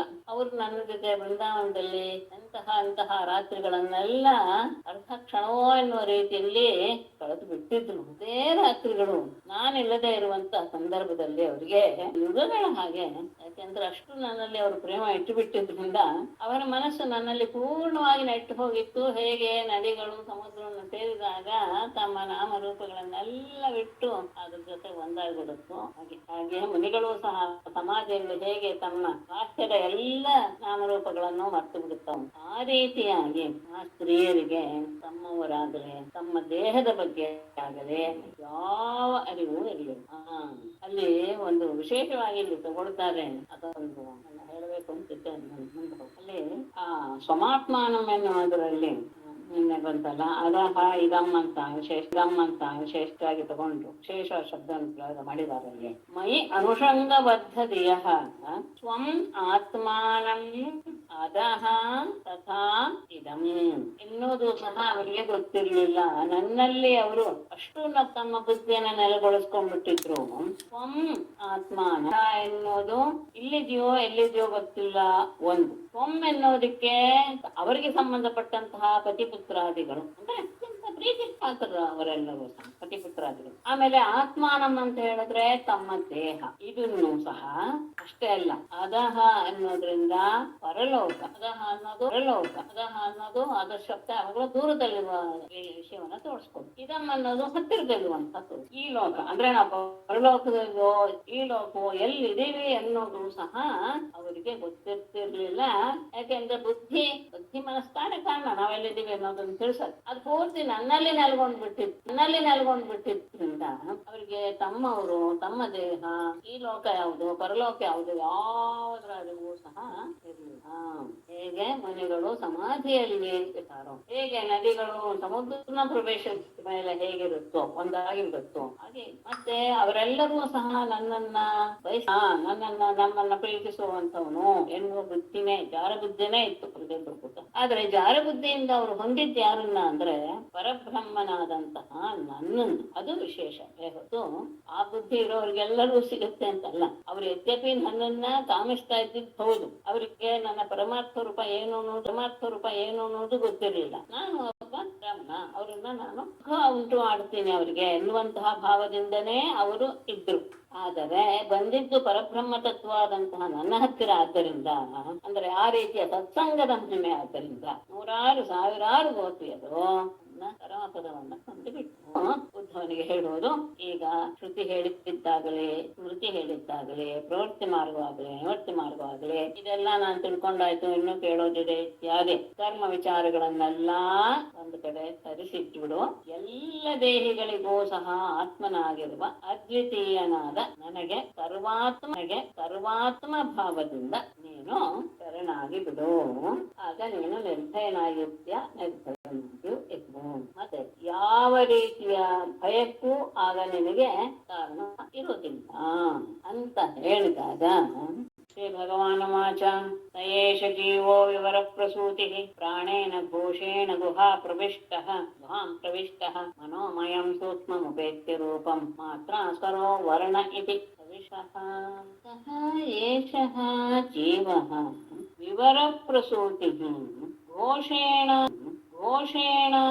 ಪ್ರಾಣೇನ ಸಹ ಗುಹಾಂ ಪ್ರವಿಶ ಮನೋಮಯಂ ಸೂಕ್ಷ್ಮಂ ರೂಪಂ ವೇತ್ಯ ಮಾತ್ರ ಸ್ವರಃ ವರ್ಣಃ ಇತಿ ಸವಿಷಃ ಏಷಃ ಜೀವ. ಹೀಗೆ ಹಿಂದೆ ಹೇಳಿದಂತಹ ಅಂದ್ರೆ ಯಾಸ್ತಾ ಇದೆಯೋ ಜೀವ ರೂಪದಲ್ಲಿ ನಮ್ಮ ಅನುಭವಕ್ಕೆ ಬರ್ತಾ ಇದೆ. ಏಷಃ ಜೀವ. ಜೀವ ಅಂದ್ರೆ ಜೀವಯತಿ ಇತಿ ಜೀವ ಅಂದ್ರೆ ಆ ರೀತಿಯಾಗಿ ಆ ಜೀವನನ್ನ ತೋರಿಸ್ತಾ ಇದ್ದಾನೆ, ಅಂದ್ರೆ ತಾನೇ ಜೀವ ರೂಪದಲ್ಲಿ ಪ್ರವೇಶನಾಗಿದ್ದಾನೆ ಅನ್ನೋದು ತಾತ್ಪರ್ಯ. ಹೇಗೆ ಆಗಿದ್ದಾನೆ ಅಂದ್ರೆ, ಅಲ್ಲ ನೀವು ಹೇಳಿದ್ರಿ ಸಯೇಷಃ ಅಂತ ನಿರ್ಧಾರ ಮಾಡ್ತಾ ಹೇಳ್ತಿದ್ದೀರ ಈ ಜೀವ ಅಂತ. ಈ ಜೀವ ಪ್ರತ್ಯಕ್ಷ ಅನ್ನುವಂತ ಭಾವದಿಂದ ನೀವು ಹೇಳ್ತಾ ಇದ್ದೀರಾ. ಅದು ಹೇಗೆ ಅವನು ಪ್ರತ್ಯಕ್ಷ ಅಂದರೆ ಹೇಳ್ತಾರೆ ವಿವರ ಪ್ರಸೂತಿ. ವಿವರ ಅಂದರೆ ನಮ್ಮ ದೇಹದಲ್ಲಿರುವಂತಹ 6 ಚಕ್ರಗಳ ಮಧ್ಯ ಭಾಗ, ಅಂದ್ರೆ ಅಲ್ಲಿ ಚಕ್ರಗಳಿವೆ, ಅಲ್ಲಿ ರಂಧ್ರ ಇದೆ ಅಂತ ನಾವು ಒಪ್ಕೊಳ್ತೀವಲ್ಲ, ಆ ಸುಷುಮ್ನಾ ನಾಡಿಯ ಮಧ್ಯದಲ್ಲಿರುವಂತಹ ರಂಧ್ರಗಳು ಮೂಲಾಧಾರಾದಿ ಚಕ್ರಗಳಲ್ಲಿ ಪ್ರಸೂತಿ ಅಂದ್ರೆ ಅಲ್ಲಿಂದ ಅವನು ಅಭಿವ್ಯಕ್ತನಾಗಿ ಬರ್ತಾನೆ. ಅಭಿವ್ಯಕ್ತನಾಗಿ ಬರ್ತಾನೆ ಯಾರೋ ಜೀವ.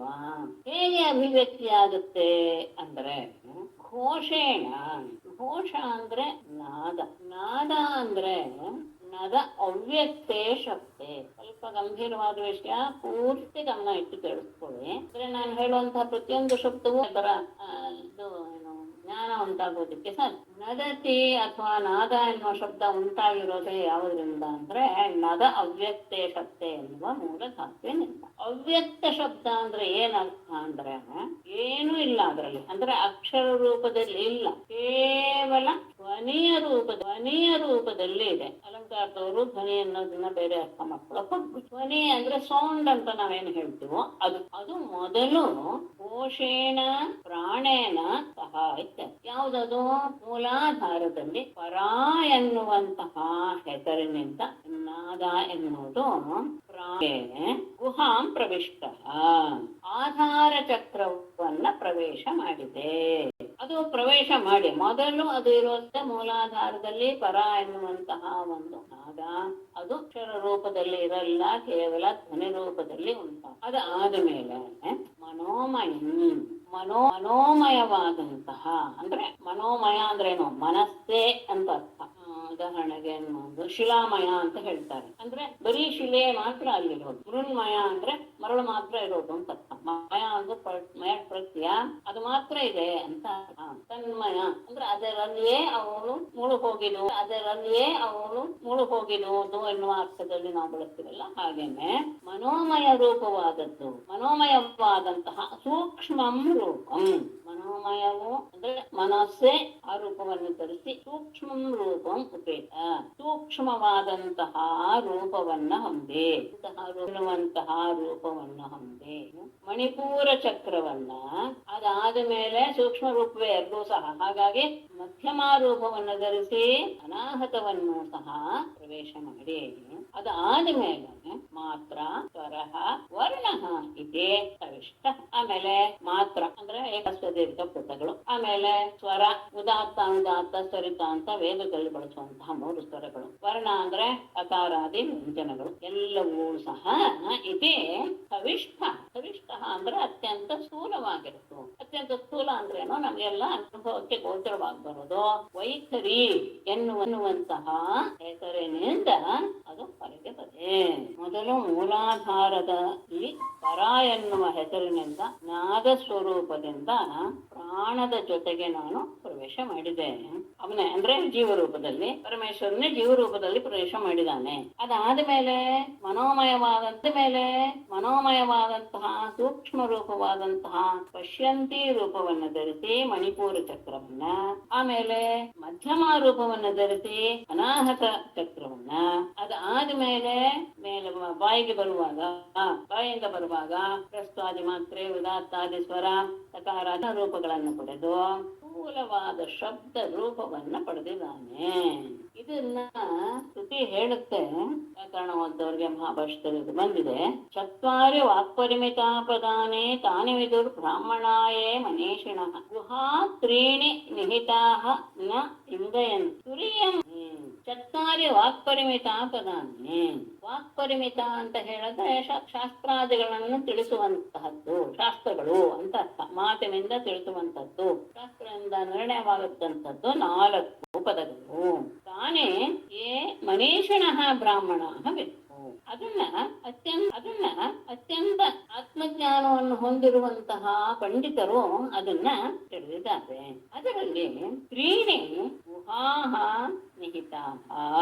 ಆ 3 ಮೊದಲನೇ 3 ಇದೆಯಲ್ಲ, ಪರ ಪಶ್ಯಂತಿ ಮಧ್ಯಮ ಅನ್ನೋದಿದೆಯಲ್ಲ, ಆ 3 ಸ್ಥಾನಗಳು ಗುಹಾ ಅಂದ್ರೆ ಆಧಾರ, ಮೂಲಾಧಾರ, ನಾಭಿ, ಮಣಿಪೂರ ಅಂದ್ರೆ ನಾಭಿ ಮತ್ತು ಹೃದಯ ಅಂದ್ರೆ ಅನಾಹತಗಳಲ್ಲಿ ನಿಹಿತ. ಅವುಗಳಲ್ಲಿ ಇವೆ ನಿಹಿತ. ಯಾವುದು? ಅದು 3. ಆದ್ರೆ ಅದನ್ನ ಯಾರೂ ಸಹ ತಿಳ್ಕೊಳ್ಳೋದಕ್ಕೆ ಸಾಧ್ಯವಿಲ್ಲ.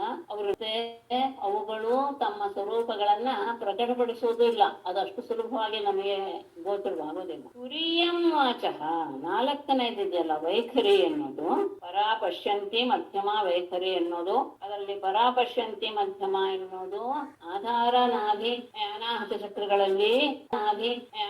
ಚಕ್ರಗಳಲ್ಲಿ ಗುಹೆಯಲ್ಲಿ ಇವೆ. ಅವುಗಳು ರಹಸ್ಯವಾಗಿ ಇವೆ.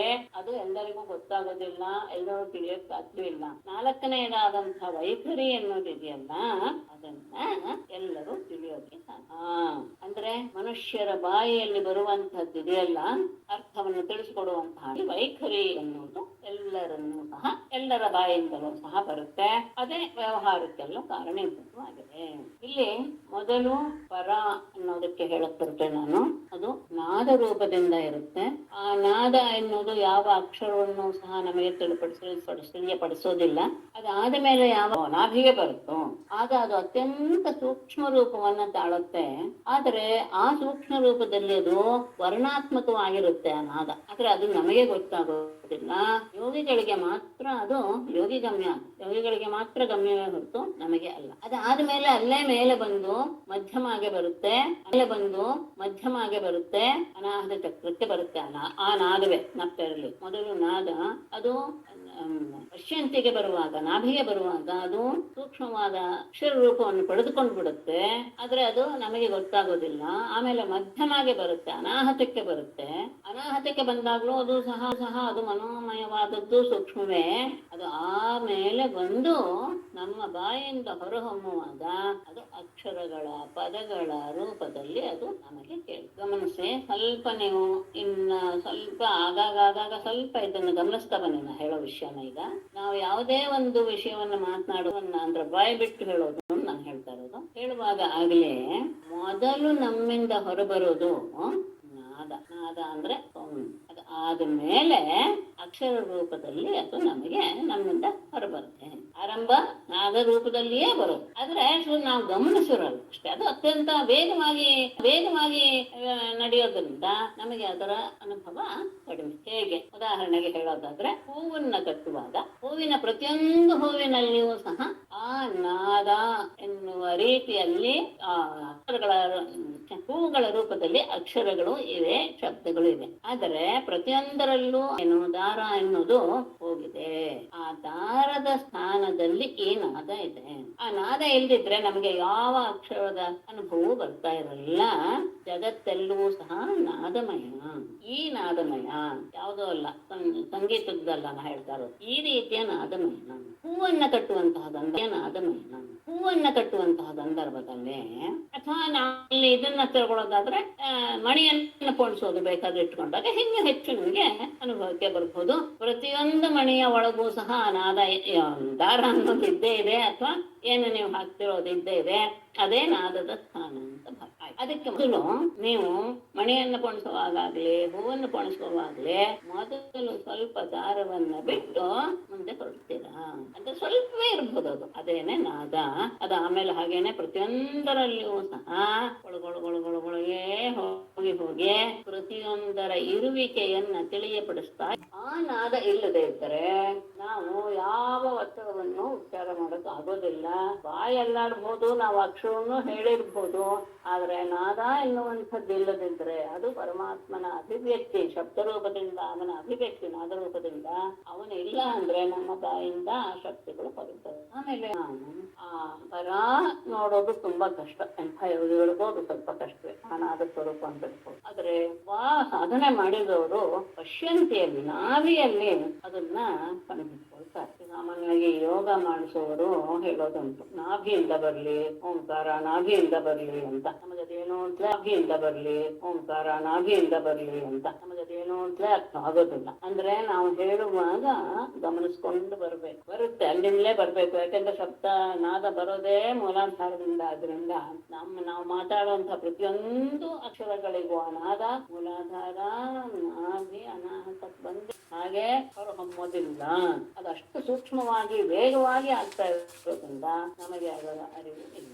ಆದರೆ ಪಶ್ಯಂತಿ ಆದ್ರೆ ನಾವು ಎಲ್ಲರೂ ಸಹ ಸ್ವಲ್ಪ ಸಾಧನೆ ಮಾಡುವಂತಹದ್ದು ಇಟ್ಟುಕೊಂಡ್ರೆ ಮಧ್ಯಮವನ್ನ ನಾವು ಗಮನಿಸ್ಕೊಳ್ಬಹುದು. ಅನಾಹತದಲ್ಲಿ ಉಂಟಾಗುವಂತಹ ನಾದವನ್ನ ನಾವು ಕೇಳಬಹುದು.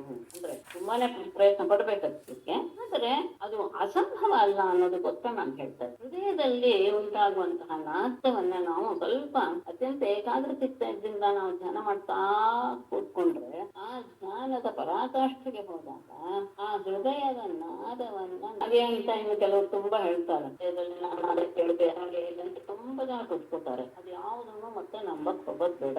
ಯಾವ್ದಾವತ್ತೆ ನಾನು ಹೃದಯದಲ್ಲಿ ನಾದ ಬಂತು ಎನ್ನುವಂತಹ ಒಂದು ಭ್ರಮೆಯನ್ನು ಉಂಟು ಮಾಡಿಬಿಡುತ್ತೆ. ಯಾಕಂದ್ರೆ ನಾವು ಅದೇ ವಿಚಾರದಲ್ಲಿ ಇರೋದ್ರಿಂದ ಪ್ರತಿಯೊಂದು ಅದೇನೇನೋ ಅನ್ನುವಂತಹ ಭಾಗದಲ್ಲಿ ನಾವು ಮುಳುಗೋಗ್ತೇವೆ,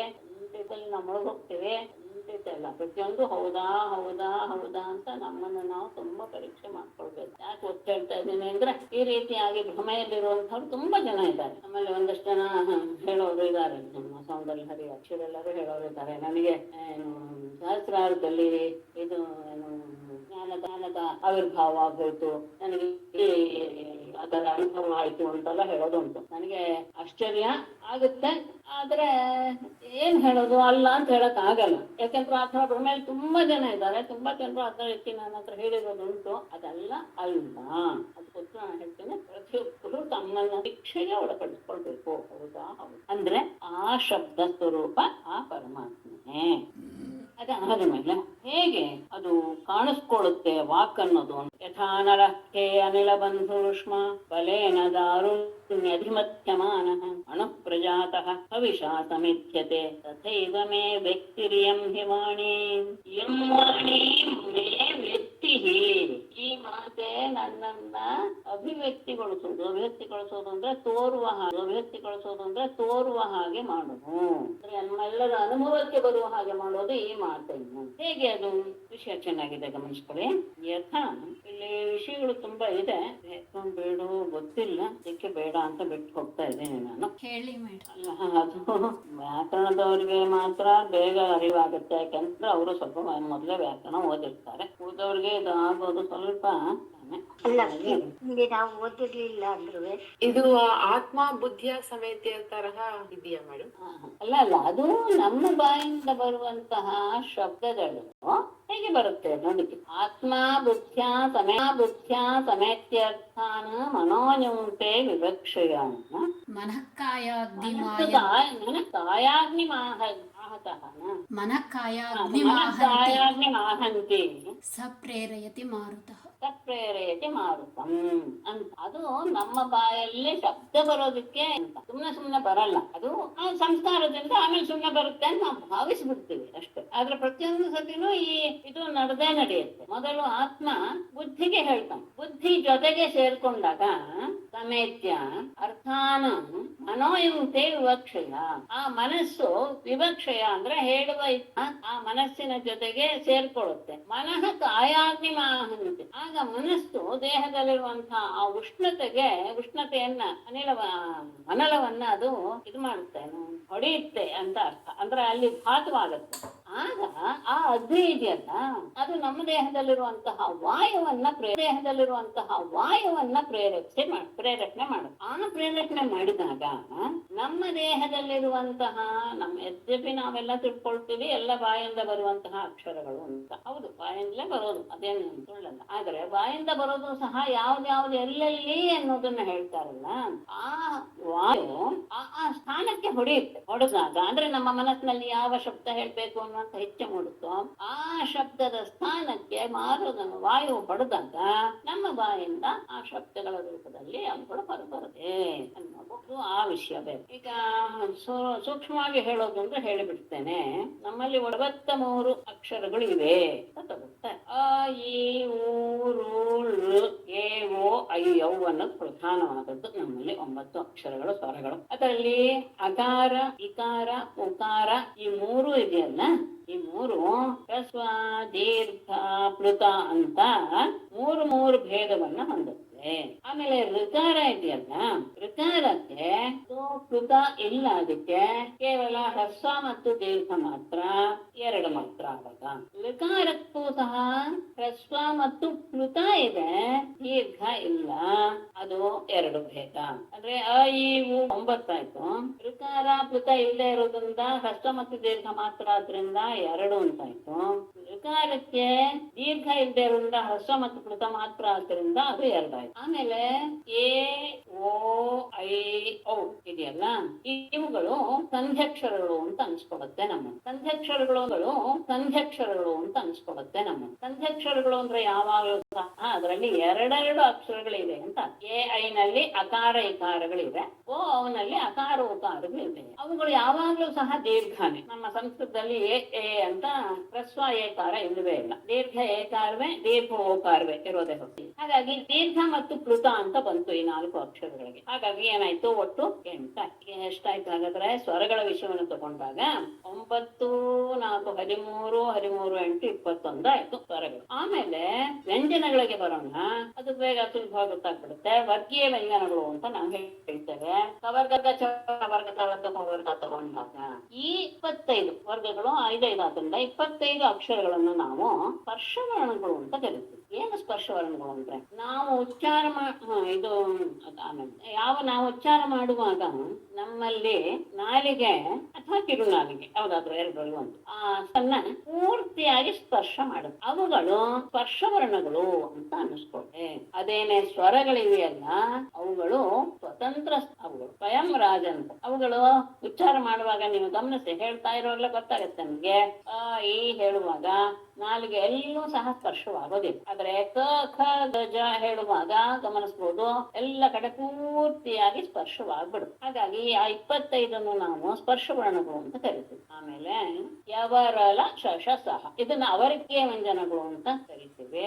ಅವರ್ಗೀಯ ವ್ಯಂಜನದಲ್ಲಿಯೂ ಸಹ ಯವರಲಗಳು ಅಂತಸ್ಥ ಅಂದ್ರೆ ಅವುಗಳು ಬಾಯಿಯ ಒಳಗೇನೆ, ಅಂದ್ರೆ ಪೂರ್ತಿಯಾಗಿ ಅವಳು ಹೊರಗಡೆ ಬಂದು ಉಚ್ಚಾರ ಆಗೋದಿಲ್ಲ ಅಂತಸ್ಥವರ್ಣಗಳು. ಅದೊಂದು ವಿಶೇಷ. ಅಷ್ಟೇ ಅಲ್ಲ, ಅವುಗಳು ಈ ಸ್ಪರ್ಶವರ್ಣಗಳು ಹಾಗೆ ಪೂರ್ತಿ ಸ್ಪರ್ಶ ಮಾಡೋದಿಲ್ಲ. ಯಾವಾರಲ ಹೇಳುವಾಗ ಪೂರ್ತಿಯಾಗಿ ಆ ಸ್ಥಾನವನ್ನ ಸ್ಪರ್ಶ ಸ್ಪರ್ಶ ಮಾಡೋದಿಲ್ಲ. ಅದೊಂದು ವಿಶೇಷ. ಇದೆಯಲ್ಲ, ಆ 4 ವಿಶೇಷವಾಗಿ ನಮ್ಮ ದೇಹದ ಉಷ್ಣತೆಯನ್ನ ಅವುಗಳು ಅಪೇಕ್ಷೆ ಪಡುತ್ತೆ. ಅದಕ್ಕೆ ಉಷ್ಣ ವರ್ಣಗಳು ಅಂತ ಹೇಳಿ. ಅದಾದ್ಮೇಲೆ ಪ್ರತಿಯೊಂದು ವರ್ಗದ 5ನೇ ಅಕ್ಷರ ಅದನ್ನ ಅನುನಾಸಿಕ ಅಂತ ಕರೀತಾರೆ. ಆಮೇಲೆ ನಮ್ಮಲ್ಲಿ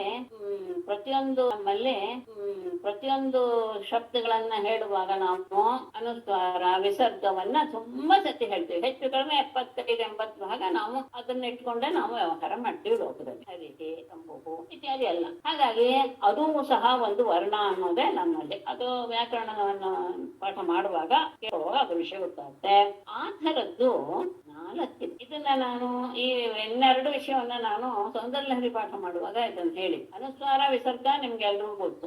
ಯುಹಾಮೂಲಿಯ ಮತ್ತು ಉಪಧ್ಮಾನೀಯ ಅನ್ನುವಂತಹ 2 ಶಬ್ದಗಳನ್ನ ನಾನು ಹೇಳಿದ್ದೆ. ಶ್ಲೋಕ ಹೇಳುವಾಗ ವಿಸರ್ಗದ ಮುಂದೆ ಕಕಾರ ಬಂದ್ರೆ ಅಥವಾ ಪಕಾರ ಮತ್ತು ಖಕಾರಗಳು ಬಂದ್ರೆ ಉಚ್ಚಾರಣೆ ಮಾಡುವ ರೀತಿ ಬೇರೆಯಾಗಿರುತ್ತೆ ಅಂತ ಹೇಳಿ ಅದನ್ನ ತೋರಿಸ್ಕೊಟ್ಟಿದ್ದೆ.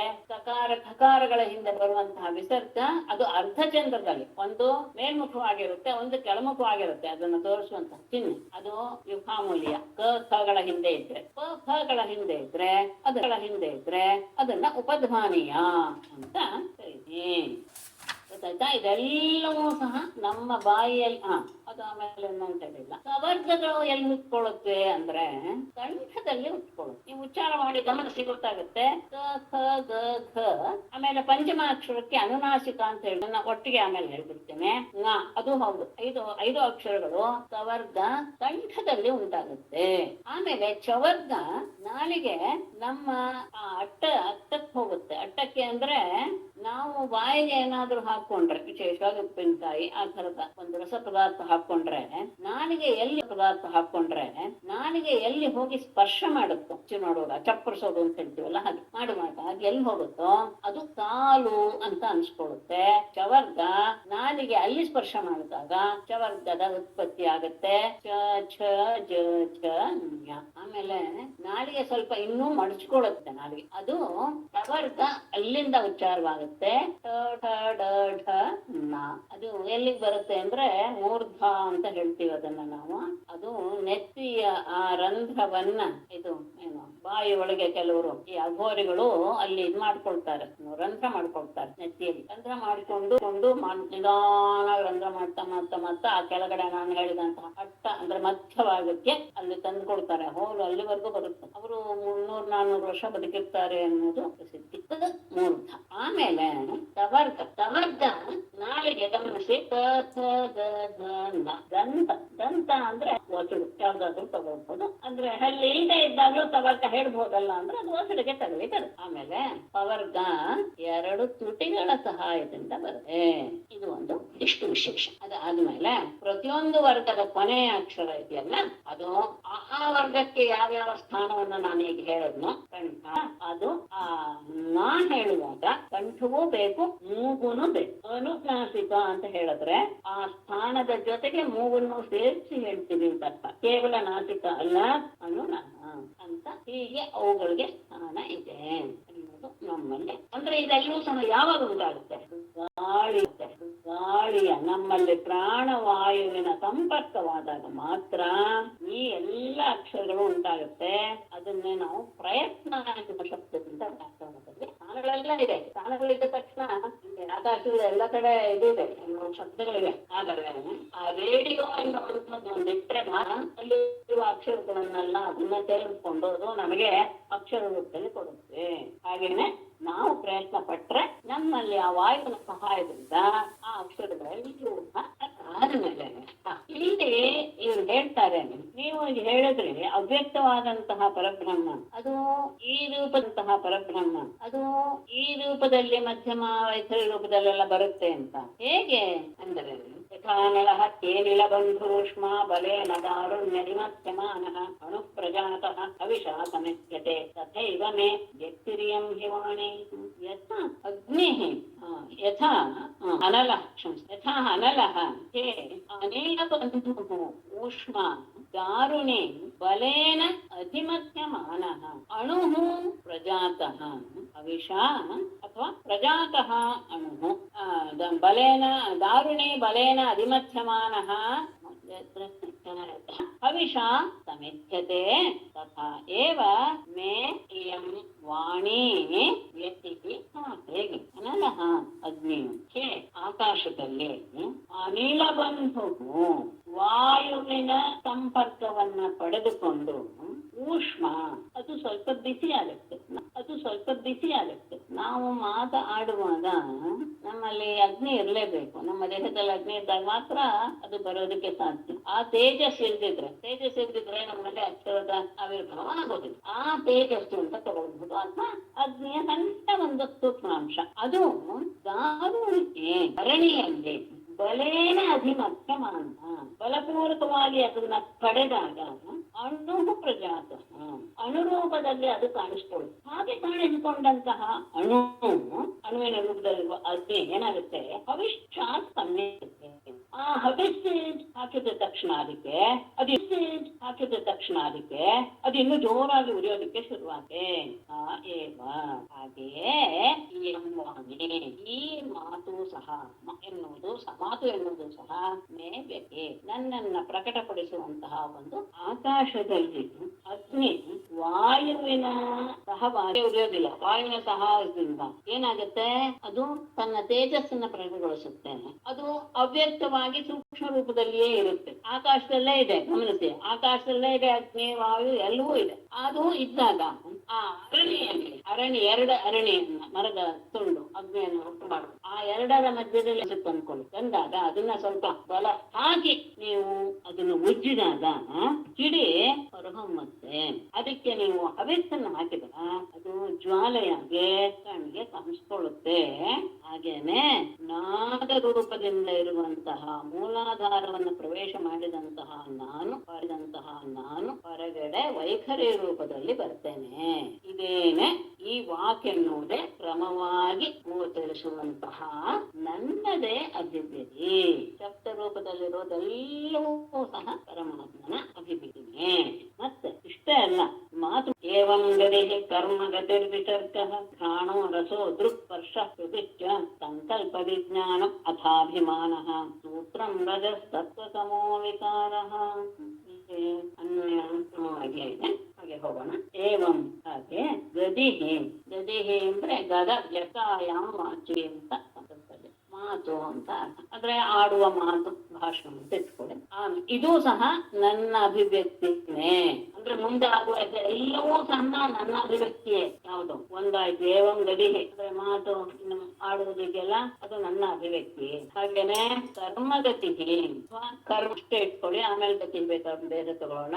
ಕರ್ಮ ಅಂದ್ರೆ ಕೈಗಳಿಂದ ಮಾಡುವಂತಹ ಕೆಲಸ, ಅದ ಆವೃತ್ತಿ. ಹಾಗೇನೆ ಗತಿ ಅಂತ ಹೇಳಿದ್ರೆ ಪಾದಗಳಿಂದ ಆಗುವಂತಹ ಕೆಲಸ ಅಂದ್ರೆ ಕರ್ಮೇಂದ್ರಿಯಗಳು ಅನ್ನೋದು ತಾತ್ಪರ್ಯ. ಹಾಗೇನೆ ವಿಸರ್ಗ ಅಂತ ಹೇಳಿದ್ರೆ ಆ ಇಂದ್ರಿಯಗಳಿಂದ ಕರ್ಮೇಂದ್ರಿಯಗಳಿಂದ ಮಾಡುವಂತಹ ವಾಯು ಮತ್ತು ಉಪಸ್ಥಗಳಿಂದ ಮಾಡುವಂತಹ ವಿಸರ್ಜನ ಕೆಲಸ. ಹಾಗೇನೆ ಪ್ರಾಣ ಮೂಸು ನೋಡೋದು, ಮೂಗಿನ ಕೆಲಸ. ಆಮೇಲೆ ರಸಃ ರುಚಿಯನ್ನು ನೋಡುವಂತದ್ದು ಅಂದ್ರೆ ರಸನ. ಪ್ರಾಣ ಅಂದ್ರೆ ಮೂಗಿನಿಂದ ಆಗುವಂತಹ ಕೆಲಸ ಯಾವುದೋ ಮೂಸು ನೋಡೋದು. ರಸ ಅಂದ್ರೆ ರುಚಿ ನೋಡೋದು. ಹಾಗೇನೆ ದೃಕ್ ಅಂದ್ರೆ ಅದು ದರ್ಶನ ಅಂತ ನೋಡುವಿಕೆ. ಸ್ಪರ್ಶ ಅಂದ್ರೆ ಸ್ಪರ್ಶ, ತಕ್ಕಿನ ಚರ್ಮದ ಕೆಲಸ. ಶ್ರುತಿ ಅಂದ್ರೆ ಕೇಳುವುದು. ಅಷ್ಟೇ ಅಲ್ಲ, ಸಂಕಲ್ಪ ಎನ್ನುವುದು ಮನಸ್ಸಿನ ಕಾರ್ಯ, ವಿಜ್ಞಾನ ಅನ್ನೋದು ಬುದ್ಧಿಯ ಕಾರ್ಯ. ಅದಾದ ಮೇಲೆ ಅಭಿಮಾನ, ನಾನು ಎನ್ನುವಂತಹ ಅಭಿಮಾನ ಉಂಟುಕೊಳ್ಳುತ್ತಲ್ಲ, ಅಹಂಕಾರವನ್ನು ಉಂಟು ಮಾಡುವಂತಹ ಅಭಿಮಾನ. ಅಹಂಕಾರ ಅಂದ್ರೆ ಆವಾಗಲೇ ಇಲ್ಲಿ ಕನ್ನಡದ ಅಥವಾ ಲೌಕಿಕ ಭಾಷೆ ಅಹಂಕಾರವನ್ನು ತಗೊಳ್ಬೇಡಿ. ಆಮೇಲೆ ಸೂತ್ರ ಅಂತ ಹೇಳಿದ್ರೆ ಎಲ್ಲ ಪ್ರಧಾನ ಪ್ರಕೃತಿಯನ್ನು ಉಂಟು ಮಾಡೋದಕ್ಕೆ ಮೂಲ ಕಾರಣವಾದಂತಹ ಮಹತ್ತತ್ವ, ಪ್ರಧಾನದ ಕಾರ್ಯ. ಅಷ್ಟೇ ಅಲ್ಲ, ಆಮೇಲೆ ರಜಸ್ತತ್ವ ತಮೋ ವಿಕಾರ. ಗಮನಿಸಿ, ಮೊದಲು ರಜೋ ತತ್ವ ತಮೋ ಹಾಕಿದ್ದಾರೆ. ರಜೋಗುಣ ಅಂದ್ರೆ ರಜೋಗುಣದಿಂದ ಮೊದಲು ಸೃಷ್ಟಿ, ಅದರಿಂದಲೇ ನಮ್ಗೆಲ್ಲ ವಿಕಾರವಾದಂತಹ ಪ್ರಪಂಚದ ಅಭಿವ್ಯಕ್ತಿ ಆಗೋದು. ಆಮೇಲೆ ಅದು ಸತ್ವ ಇರುವಿಕೆ, ಆಮೇಲೆ ರೂಪದಲ್ಲಿ ಹೋಗುತ್ತೆ. ರಜಸತ್ವ ತಮೋ ವಿಕಾರ. ರಜೋಗುಣ, ಸತ್ವಗುಣ ಮತ್ತು ತಮೋಗುಣದ ವಿಕಾರವಾದಂತಹ ಎಲ್ಲವೂ ಸಹ ಮೂರು ರೀತಿಯ ಪ್ರಪಂಚಗಳು ಸಹ ನನ್ನ ಅಭಿವ್ಯಕ್ತಿಯೇ. ಇದೆಲ್ಲವೂ ನಾನೇ ಅಂತ ನಾನು ಈ ಮೂಲಕವೇ ನಿಮ್ಗೆಲ್ಲರಿಗೂ ಸಹ ಕಾಣಿಸ್ತಾ ಇದ್ದೇನೆ. ಇದ್ರ ಮೂಲಕ ನನ್ನ ಇರುವಿಕೆ ಎನ್ನುವುದರ ಅನುಭವ ಎಲ್ಲರಿಗೂ ಬರುತ್ತೆ. ಸ್ವಲ್ಪ ಸ್ವಲ್ಪ ಕಷ್ಟ ಇದೆ. ಅಂದ್ರೆ ಹೀಗೆ ತಿಳ್ಕೊಳ್ಬಹುದು, ನಮಗೆ ಯಾವ ಯಾವ ತರ ಅನುಭವ ದೇಹಕ್ಕೆ ಬರ್ತಾ ಇದೆಯೋ, ಮನಸ್ಸಿಗೆ ಬರ್ತಾ ಇದೆಯೋ, ಹೊರಗಿನ ಪ್ರಪಂಚದಿಂದ ಬರ್ತಾ ಇದೆಯೋ, ಅದು ಎಲ್ಲವೂ ಸಹ ಎಲ್ಲವೂ ಅ ಇಂದ ಅಹವರೆಗೆ ಅಥವಾ ಅ ಇಂದ ಡವರೆಗೆ ಪ್ರತಿಯೊಂದು ಪರಮಾತ್ಮನ ಅಭಿವ್ಯಕ್ತಿಯೇ. ಅವನಿಲ್ಲದೆ ಯಾವುದೂ ಸಹ ನಮಗೆ ಅನುಭವಕ್ಕೆ ಬರೋದಿಲ್ಲ, ಗೊತ್ತು ಆಗುದಿಲ್ಲ. ಯಾವುದು ನಮಗೆ ಅನುಭವ ಬರ್ತಾ ಇದೆಯೋ ಅದೆಲ್ಲವೂ ಸಹ ಪರಮಾತ್ಮನ ಅಭಿವ್ಯಕ್ತಿನೇ. ಆ ರೂಪದಲ್ಲಿ ಆತ ಇದ್ದಾನೆ ಅನ್ನೋದು ದೃಢ. ಅಯಂ ಹಿ ಜೀವ ತ್ರಿವೃತ್ ಅಬ್ಧಯೋನಿ ಅವ್ಯಕ್ತ ಏಕೋ ವಯಸಾ ಸ ಆದ್ಯಃ ವಿಶ್ಲಿಷ್ಟ ಶಕ್ತಿ ಬಹುದೇವ ಭಾತಿ ಬೀಜಾನಿ ಯೋನಿಂ ಪ್ರತಿಪದ್ಯ ಯತ್ವತ್. ಅಯಂ ಹಿ ಜೀವ ಏಕಃ ಅವ್ಯಕ್ತಃ ವಯಸಾ ಆದ್ಯಃ ವಿಶ್ಲಿಷ್ಟ ಶಕ್ತಿ ವಿವೃತ್ ಅಬ್ಜಯೋನಿಃ ಬಹುಧಾ ಇವ ಭಾತಿ ಯದ್ವತ್ ಯೋನಿಂ ಪ್ರತಿಪದ್ಯ ಬೀಜಾನಿ. ಅಯಂ ಹಿ ಜೀವ. ಈ ಯಾವುದನ್ನ ನಾವೀಗ ನಮ್ಮ ದೇಹದಲ್ಲಿರುವಂತದ್ದು ಈ ಜೀವ ಅಂತ. ಈ ಜೀವನೆನಿಸಿದವನು ಏನು? ಅವನು ಈಶ್ವರನೇ. ಅವನು ಈಶ್ವರ ಬೇರೆ ಅಲ್ಲ, ಜೀವ ಬೇರೆ ಅಲ್ಲ. ಮೊದಲು ಯಾವ್ದು ಹೇಳಿದ್ನೋ ಆ ಈಶ್ವರನೇ. ಇನ್ನು ಅವನೇನು? ಅವ್ಯಕ್ತಃ ಏಕಃ. ಏಕಃ ಅವ್ಯಕ್ತಃ ಹೇಗೆ ಹೇಳಿದ್ನೋ ಹಾಗೆ ತಗೊಳ್ಳಿ. ಅವನು ಒಬ್ಬನೇ ಅಷ್ಟೇ ಅಲ್ಲ, ಅವ್ಯಕ್ತ, ಯಾರಿಗೂ ಗೋಚರನಾಗೋದಿಲ್ಲ.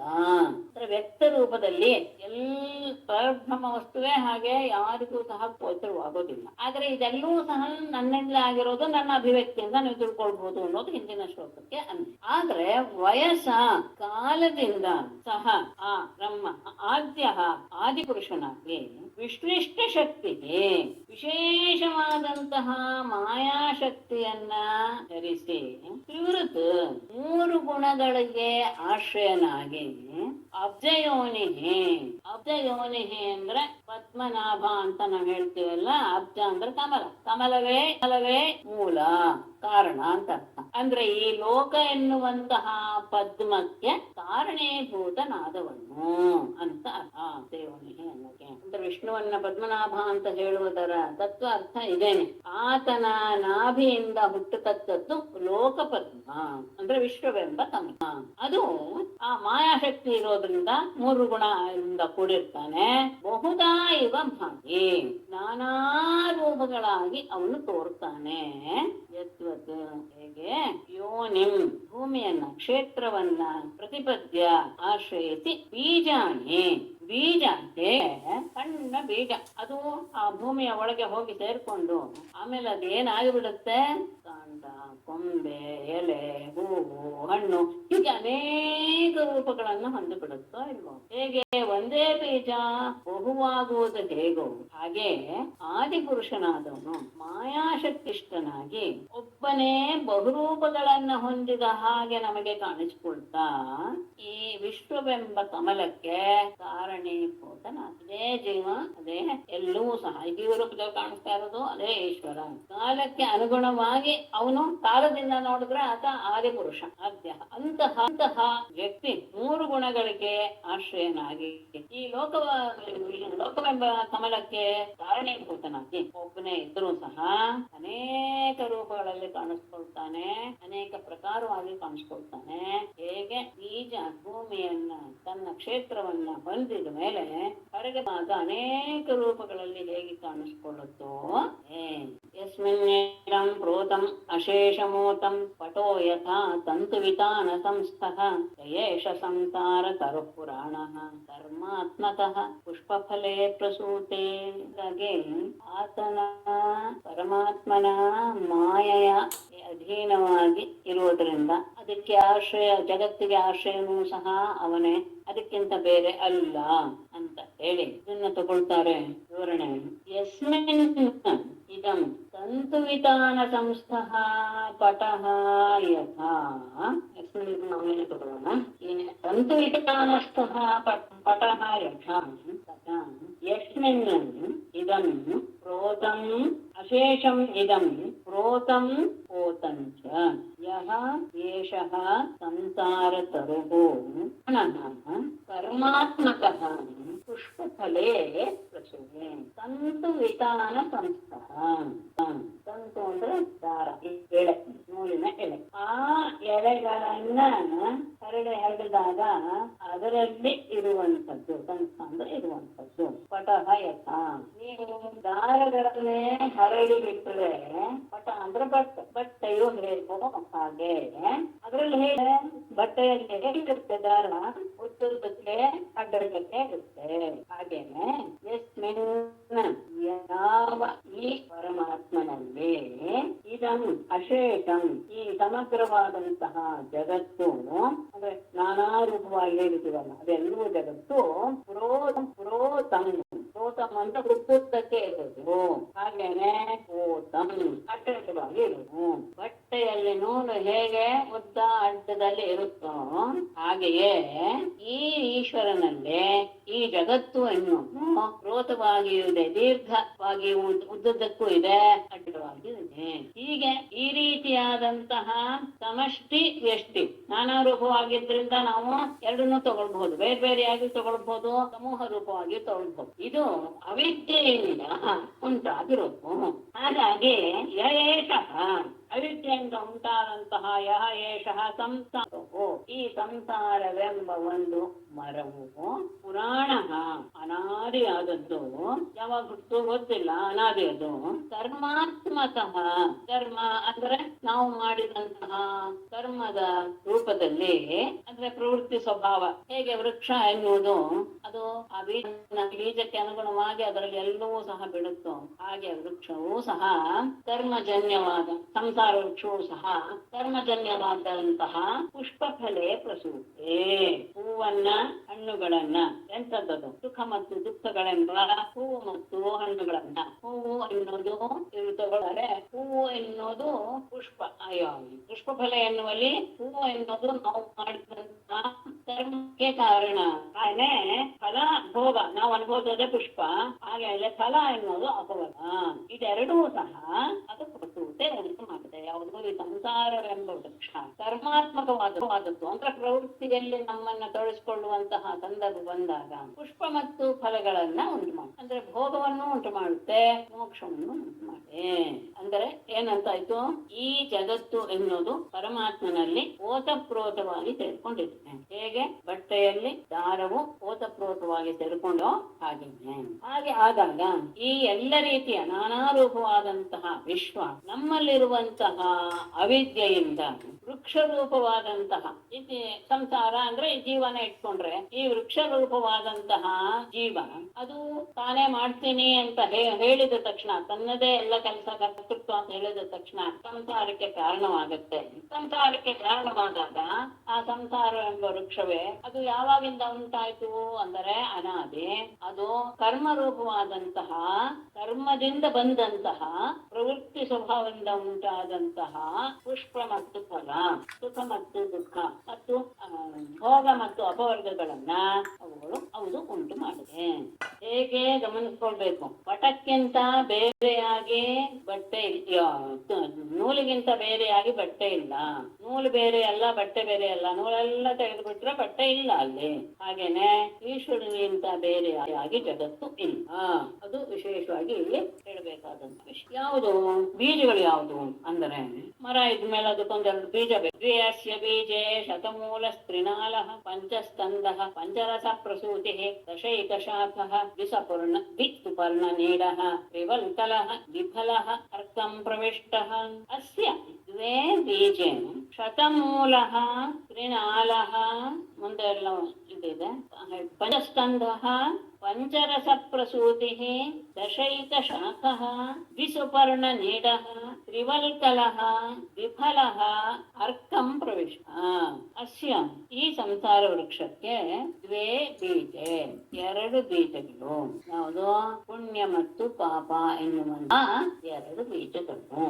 ಅದಾದ ಮೇಲೆ ಶತಮೂಲ 106 ಬೇರುಗಳು ಅಂದ್ರೆ ನಾವು ಮಾಡಿದಂತಹ ಕರ್ಮಗಳ ಸಂಸ್ಕಾರ ಅಥವಾ ವಾಸನೆ ಅದು 106. ತ್ರಿನಾಲ 3 ಕಾಂಡಗಳು. ಯಾವುದು ಸತ್ವರಜಸ್ತಮೋ ಗುಣ ಎನ್ನುವುದು 3 ಕಾಂಡಗಳು. ಆಮೇಲೆ ಪಂಚಸ್ಕಂದ ಶಾಖೆಗಳು 5 ಶಾಖೆಗಳು. ಯಾವುದು ಪಂಚಭೂತಗಳೇ, ಆಕಾಶಾದಿ ಪಂಚಭೂತಗಳೇ ಈ ಸಂಸಾರ ವೃಕ್ಷದ 5 ಶಾಖೆಗಳು. ಆಮೇಲೆ ಪಂಚರಸ, ಪಂಚರಸ ಪ್ರಸೂತಿ, 5 ರೀತಿಯ ರಸಗಳ ಇವುಗಳು ಇವುಗಳಿಂದ ಐದು ವಿಷಯಗಳಿಂದ ಉಂಟಾಗುವಂತಹದ್ದು ರಸ. ಯಾವುದು?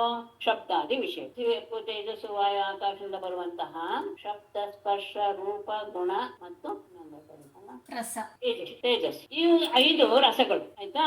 ಆಮೇಲೆ ಅದಕ್ಕೆ ಇದು ಸತ್ವಾದಿ ಗುಣಗಳು ನಾನು ಇದು ಹೇಳ್ಬಿಟ್ಟೆ. ಶ್ರೀನಾಲಹ ಅಂದ್ರೆ ಇದಲ್ಲ, ಇದಲ್ಲ ಕೊಂಬೆ ಅಲ್ಲ, ಕಾಂಡ ತತ್ವವಾಗಿರುತ್ತಲ್ಲ ಅದು. ಶ್ರೀನಾಲಹ ಅಂದ್ರೆ ಕಾಂಡಗಳು, 3 ಕಾಂಡಗಳು. ಅದು ಸತ್ವರಜಸ್ ತಮೋ ಗುಣಗಳು. 11 ರೆಂಬೆಗಳು. ದಶೈಕ ಶಾಖ, ದಶ ಮತ್ತು ಏಕ, 11 ಅಂದ್ರೆ 11 ಇಂದ್ರಿಯಗಳು, ಕರ್ಮೇಂದ್ರಿಯ, ಜ್ಞಾನೇಂದ್ರಿಯ ಮತ್ತು ಆಮೇಲೆ ಸುಪರ್ಣ ನೀಡ, 2 ಪಕ್ಷಿಗಳ ಒಂದು ಗೂಡು. ಅಂದ್ರೆ ಹಿಂದೆ ಬಂತಲ್ಲ, ಜೀವಾತ್ಮ ಮತ್ತು ಪರಮಾತ್ಮ ಎನ್ನುವಂತಹ ಪಕ್ಷಿಗಳ ಗೂಡು ಇದೆ, ಅಂದ್ರೆ ದೇಹ. ಆಮೇಲೆ ವಿಫಲ, 2 ಫಲ ಕೊಡುತ್ತೆ. ಯಾವುದು? ತ್ರಿವಲ್ ಕಲಹ, 3 ತೊಗಟೆಗಳು. ಯಾವುದು ತೊಗಟೆಗಳು ಅಂದ್ರೆ ನಮ್ಮ ದೇಹ ವಾತ ಪಿತ್ತ ಕಫದಿಂದ ನಿರ್ಮಾಣವಾಗಿದೆ. ಒಬ್ಬೊಬ್ಬರಲ್ಲಿ ಒಂದೊಂದು ಆದಿತ್ಯ, ಒಂದೊಂದು ಕಡಿಮೆ ಇದೆ. ವಾತ ಪಿತ್ತ ಕಫಗಳು ಎನ್ನುವಂತಹ 3 ತೊಗಟೆಗಳು ಇವೆ. ಆಮೇಲೆ 2 ಫಲ, ಸುಖ ಮತ್ತು ದುಃಖ ಎನ್ನುವುದು ಫಲ. ಎಲ್ಲಿವರೆಗಿದೆ? ಅರ್ಥಂ ಪ್ರವಿಶ, ಸೂರ್ಯಮಂಡಲದವರೆಗೆ ಈ ವೃಕ್ಷ ಅಲ್ಲಿಯವರೆಗೂ, ಅಂದ್ರೆ ಅಲ್ಲಿಯವರೆಗೂ ಇರುವಂತಹ ಪ್ರತಿಯೊಬ್ಬರಿಗೂ ಸಹ ಈ ರೀತಿಯ ವ್ಯವಹಾರಗಳು ಇದ್ದೇ ಇರುತ್ತೆ. ಪುಣ್ಯ ಪಾಪ ಅನ್ನೋದು ಪ್ರತಿಯೊಬ್ಬರಲ್ಲೂ ಇರುತ್ತೆ. ಅದಕ್ಕೆ ವಾಸನೆಗಳು ಎನ್ನುವಂತಹ 100 ಬೇರುಗಳು, ತತ್ವದ ಸ್ತಮಗಳು ಎನ್ನುವಂತಹ 3 ಕಾಂಡಗಳು, ಪಂಚಭೂತಗಳೇ, ಆಕಾಶಾದಿ ಪಂಚಭೂತಗಳೇ ಈ ಸಂಸಾರ ವೃಕ್ಷದ ದೊಡ್ಡ ದೊಡ್ಡ ಕೊಂಬೆಗಳು. ಆಮೇಲೆ ಶಬ್ದಾದಿ ಪಂಚ ವಿಷಯಗಳೇ ಇದರಲ್ಲಿ ಇರುವಂತಹ ರಸಗಳು, ಸೇವಿಸಬೇಕು ಅನ್ನುವಂತಹ ರಸಗಳು. ಜ್ಞಾನೇಂದ್ರಿಯ, ಕರ್ಮೇಂದ್ರಿಯ ಮತ್ತು ಮನಸ್ಸು ಎನ್ನುವಂತಹ ಏಕಾದಶ ಇಂದ್ರಿಯಗಳೇ ಸಣ್ಣ ಸಣ್ಣ. ಈ ವೃಕ್ಷದಲ್ಲಿ ಜೀವಾತ್ಮ ಪರಮಾತ್ಮ ಎನ್ನುವಂತಹ 2 ಹಕ್ಕಿಗಳ ಒಂದು ಗೂಡಿದೆ, ಅದೇ ಇದು ದೇಹ. ಮತ್ತೆ ವಾಯುಕ್ತಾಕ್ರಮ ಎನ್ನುವಂತಹ 3 ತೊಗಟೆಗಳಿವೆ ಮೇಲ್ಭಾಗ. ಆಮೇಲೆ ಸುಖ ದುಃಖ ಎನ್ನುವಂಥದ್ದು ಈ ಮರದ 2 ಹಣ್ಣುಗಳು. ಈ ಸಂಸಾರ ವೃಕ್ಷ ಸೂರ್ಯಮಂಡಲದವರೆಗೆ ಇದೆ. ಸೂರ್ಯಮಂಡಲವನ್ನ ದಾಟಿ ಹೋದವರಿಗೆ ಮತ್ತೆ ಜನ್ಮ ಇಲ್ಲ ಅನ್ನೋದು ನಮ್ಮಲ್ಲಿ ಪ್ರಸಿದ್ಧ. 2 ಮಾತ್ರ ಸೂರ್ಯಮಂಡಲವನ್ನು ಭೇದಿಸ್ಕೊಂಡು ಹೋಗ್ತಾರೆ ಅಂತ ನಮ್ಮ ಶಾಸ್ತ್ರ ಹೇಳುತ್ತೆ. ಯಾರು ಯುದ್ಧ ರಂಗದಲ್ಲಿ ಹೋರಾಡ್ತಾ ಬೆನ್ನು ತೋರಿಸಿದೆ ಓಡ್ ಹೋಗುವಂತಹ ವ್ಯಕ್ತಿ ಅಲ್ಲದೆ ಎದುರಿಗೆ ನಿಂತು ಸತ್ತುಗೆ ನಿಂತ ಅವನ ಎದುರಿಗೆ ಸರಿಸಮನಾಗಿ ನಿಂತು ಹೋರಾಡಿ ಅಲ್ಲಿ ಪ್ರಾಣ ಕಳ್ಕೊಳ್ತಾನೋ ಆತ ಇನ್ನೊಬ್ಬ ಸನ್ಯಾಸಿ. ಸನ್ಯಾಸಿ ಅಂದ್ರೆ ಯಾರ ಪಕ್ಷಿ ನೆತ್ತಿಯ ಭಾಗದಿಂದ ಹೋಗುತ್ತಾ ಇವರಿಬ್ಬರೂ ಸಹ ಸೂರ್ಯಮಂಡಲವನ್ನ ಭೇದಿಸಿಕೊಂಡು ಹೋಗ್ತಾರೆ ಅನ್ನುತ್ತೆ ನಮ್ಮ ಸೂರ್ಯಮಂಡಲದವರೆಗೆ ಈ ಸಂಸಾರ ಅನ್ನೋದು ಇದ್ದೇ ಇದೆ. ಸಂಸಾರ ವೃಕ್ಷ ಅಲ್ಲಿಯವರೆಗೂ ವ್ಯಾಪಿಸಲ್ಪಟ್ಟಿದೆ. ಅದಾದ್ಮೇಲೆ ಸಂಸಾರ ಇಲ್ಲ ಅನ್ನೋದು ವಿಶೇಷವಾಗಿ. ಅದರಲ್ಲಿ ಈಶದ ಫಲ 2 ಇದೆಯಲ್ಲ, ಅದನ್ನ ಯಾವ್ಯಾವ್ದನ್ನ ಅನುಭವಿಸ್ತಾರೆ. ಅರಂತಿ ಚೈಕಂ ಫಲಮಸ್ಯ ಗೃದ್ಧ ಗ್ರಾಮೇಚರ ಏಕಮರಣ್ಯವಾಸ ಹಂಸಾಯ ಏಕಂ ಬಹುರೂಪಮಿಜ್ಯೈಃ ಮಾಯಾಮಯಂ ವೇದ ವೇದ ವೇದಂ ಗ್ರಾಮೇಚರಾಃ ಗೃಧ್ರಾಃ ಅಸ್ಯ ಏಕಂ ಫಲಂ ಅದಂತೆ ಅರಣ್ಯವಾಸಾಃ ಹಂಸಾಃ ಏಕಂ ಅದಂತೆ ಯೇ ಬಹುರೂಪಂ ಏಕಂ ಮಾಯಾಮಯಂ ಇಜ್ಯೈಃ ವೇದ ಸಹ ವೇದಂ ವೇದ ಗ್ರಾಮೇಚರ ತಮ್ಮ ತಮ್ಮ ವಾಸಸ್ಥಾನದಲ್ಲಿಯೇ ಓಡಾಡ್ತಾ ಇರುವಂತಹ ಗೃಧ್ರ ಹತ್ತುಗಳ ಆಗಿರುವಂತವರು ಅಂತ. ಅಂದ್ರೆ ಎಲ್ಲ ಬೇಕು ಬೇಕು ಅಂತ ಬಯಸುವಂತಹ ಗೃಹಸ್ಥರಾದಂತಹ ಸ್ವಾಮಿಗಳು ಅಸ್ಯ ಏಕಂ ಫಲಂ ಅದಂತೆ ಈ ವೃಕ್ಷದ ಒಂದು ಫಲವಾದ ದುಃಖವನ್ನ ಅವರು ಅನುಭವಿಸ್ತಾರೆ.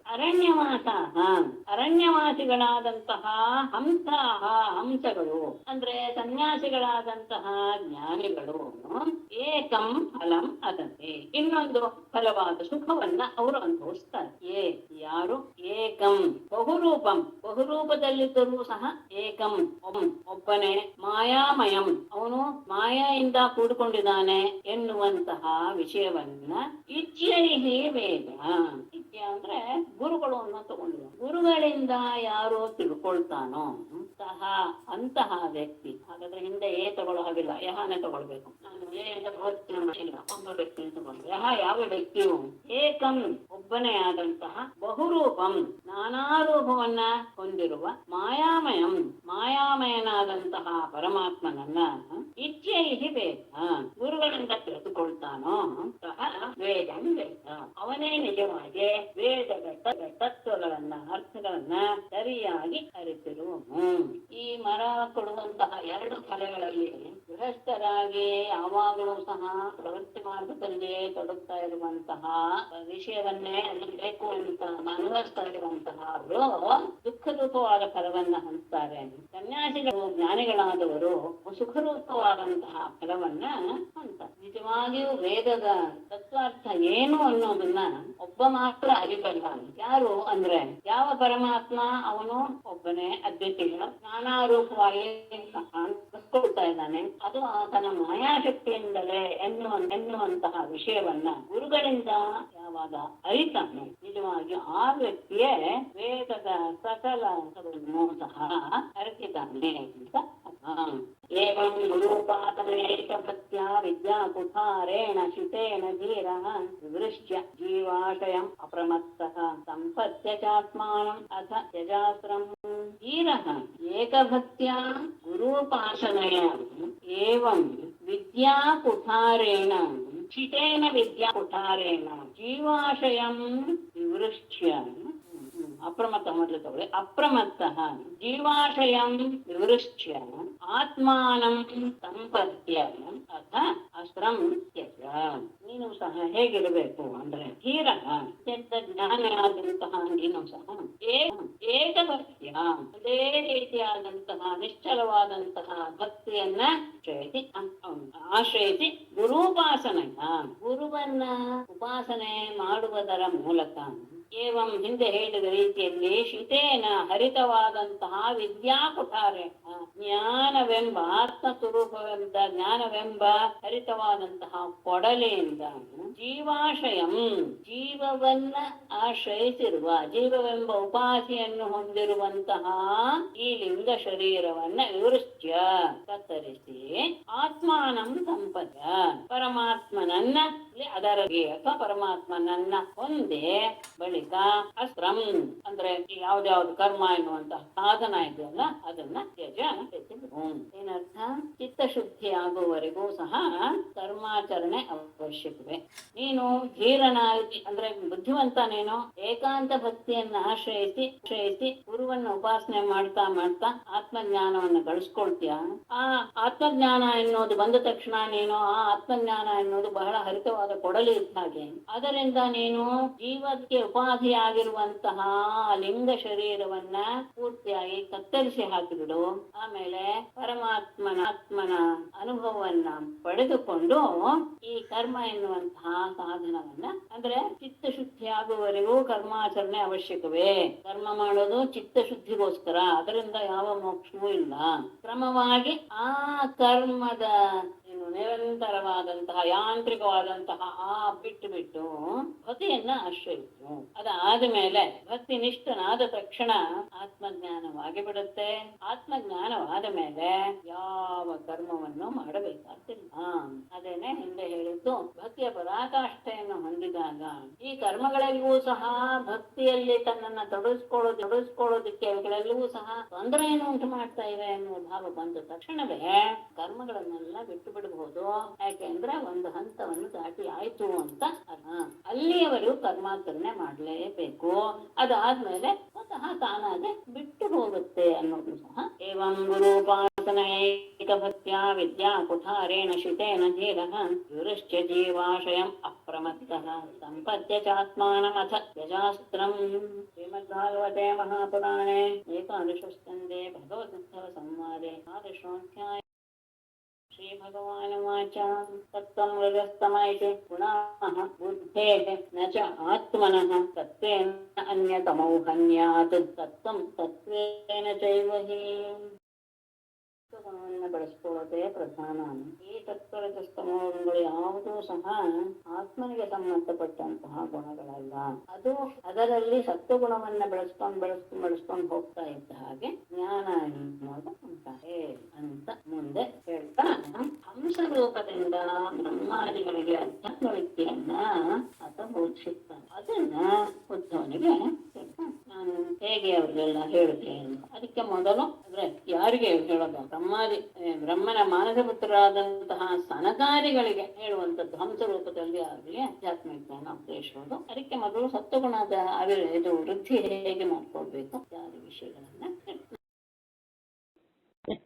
ನಾರಾಯಣಂ ನಮಸ್ಕೃತ್ಯ ನರಂ ಚೈವ ನರೋತ್ತಮಂ ದೇವೀಂ ಸರಸ್ವತೀಂ ವ್ಯಾಸಂ ತತೋ ಜಯಮುದೀರಯೇತ್. ಸರ್ವೇ ಭವಂತು ಸುಖಿನಃ, ಸರ್ವೇ ಸಂತು ನಿರಾಮಯಾಃ, ಸರ್ವೇ ಭದ್ರಾಣಿ ಪಶ್ಯಂತು, ಮಾ ಕಶ್ಚಿತ್ ದುಃಖ ಭಾಗ್ ಭವೇತ್.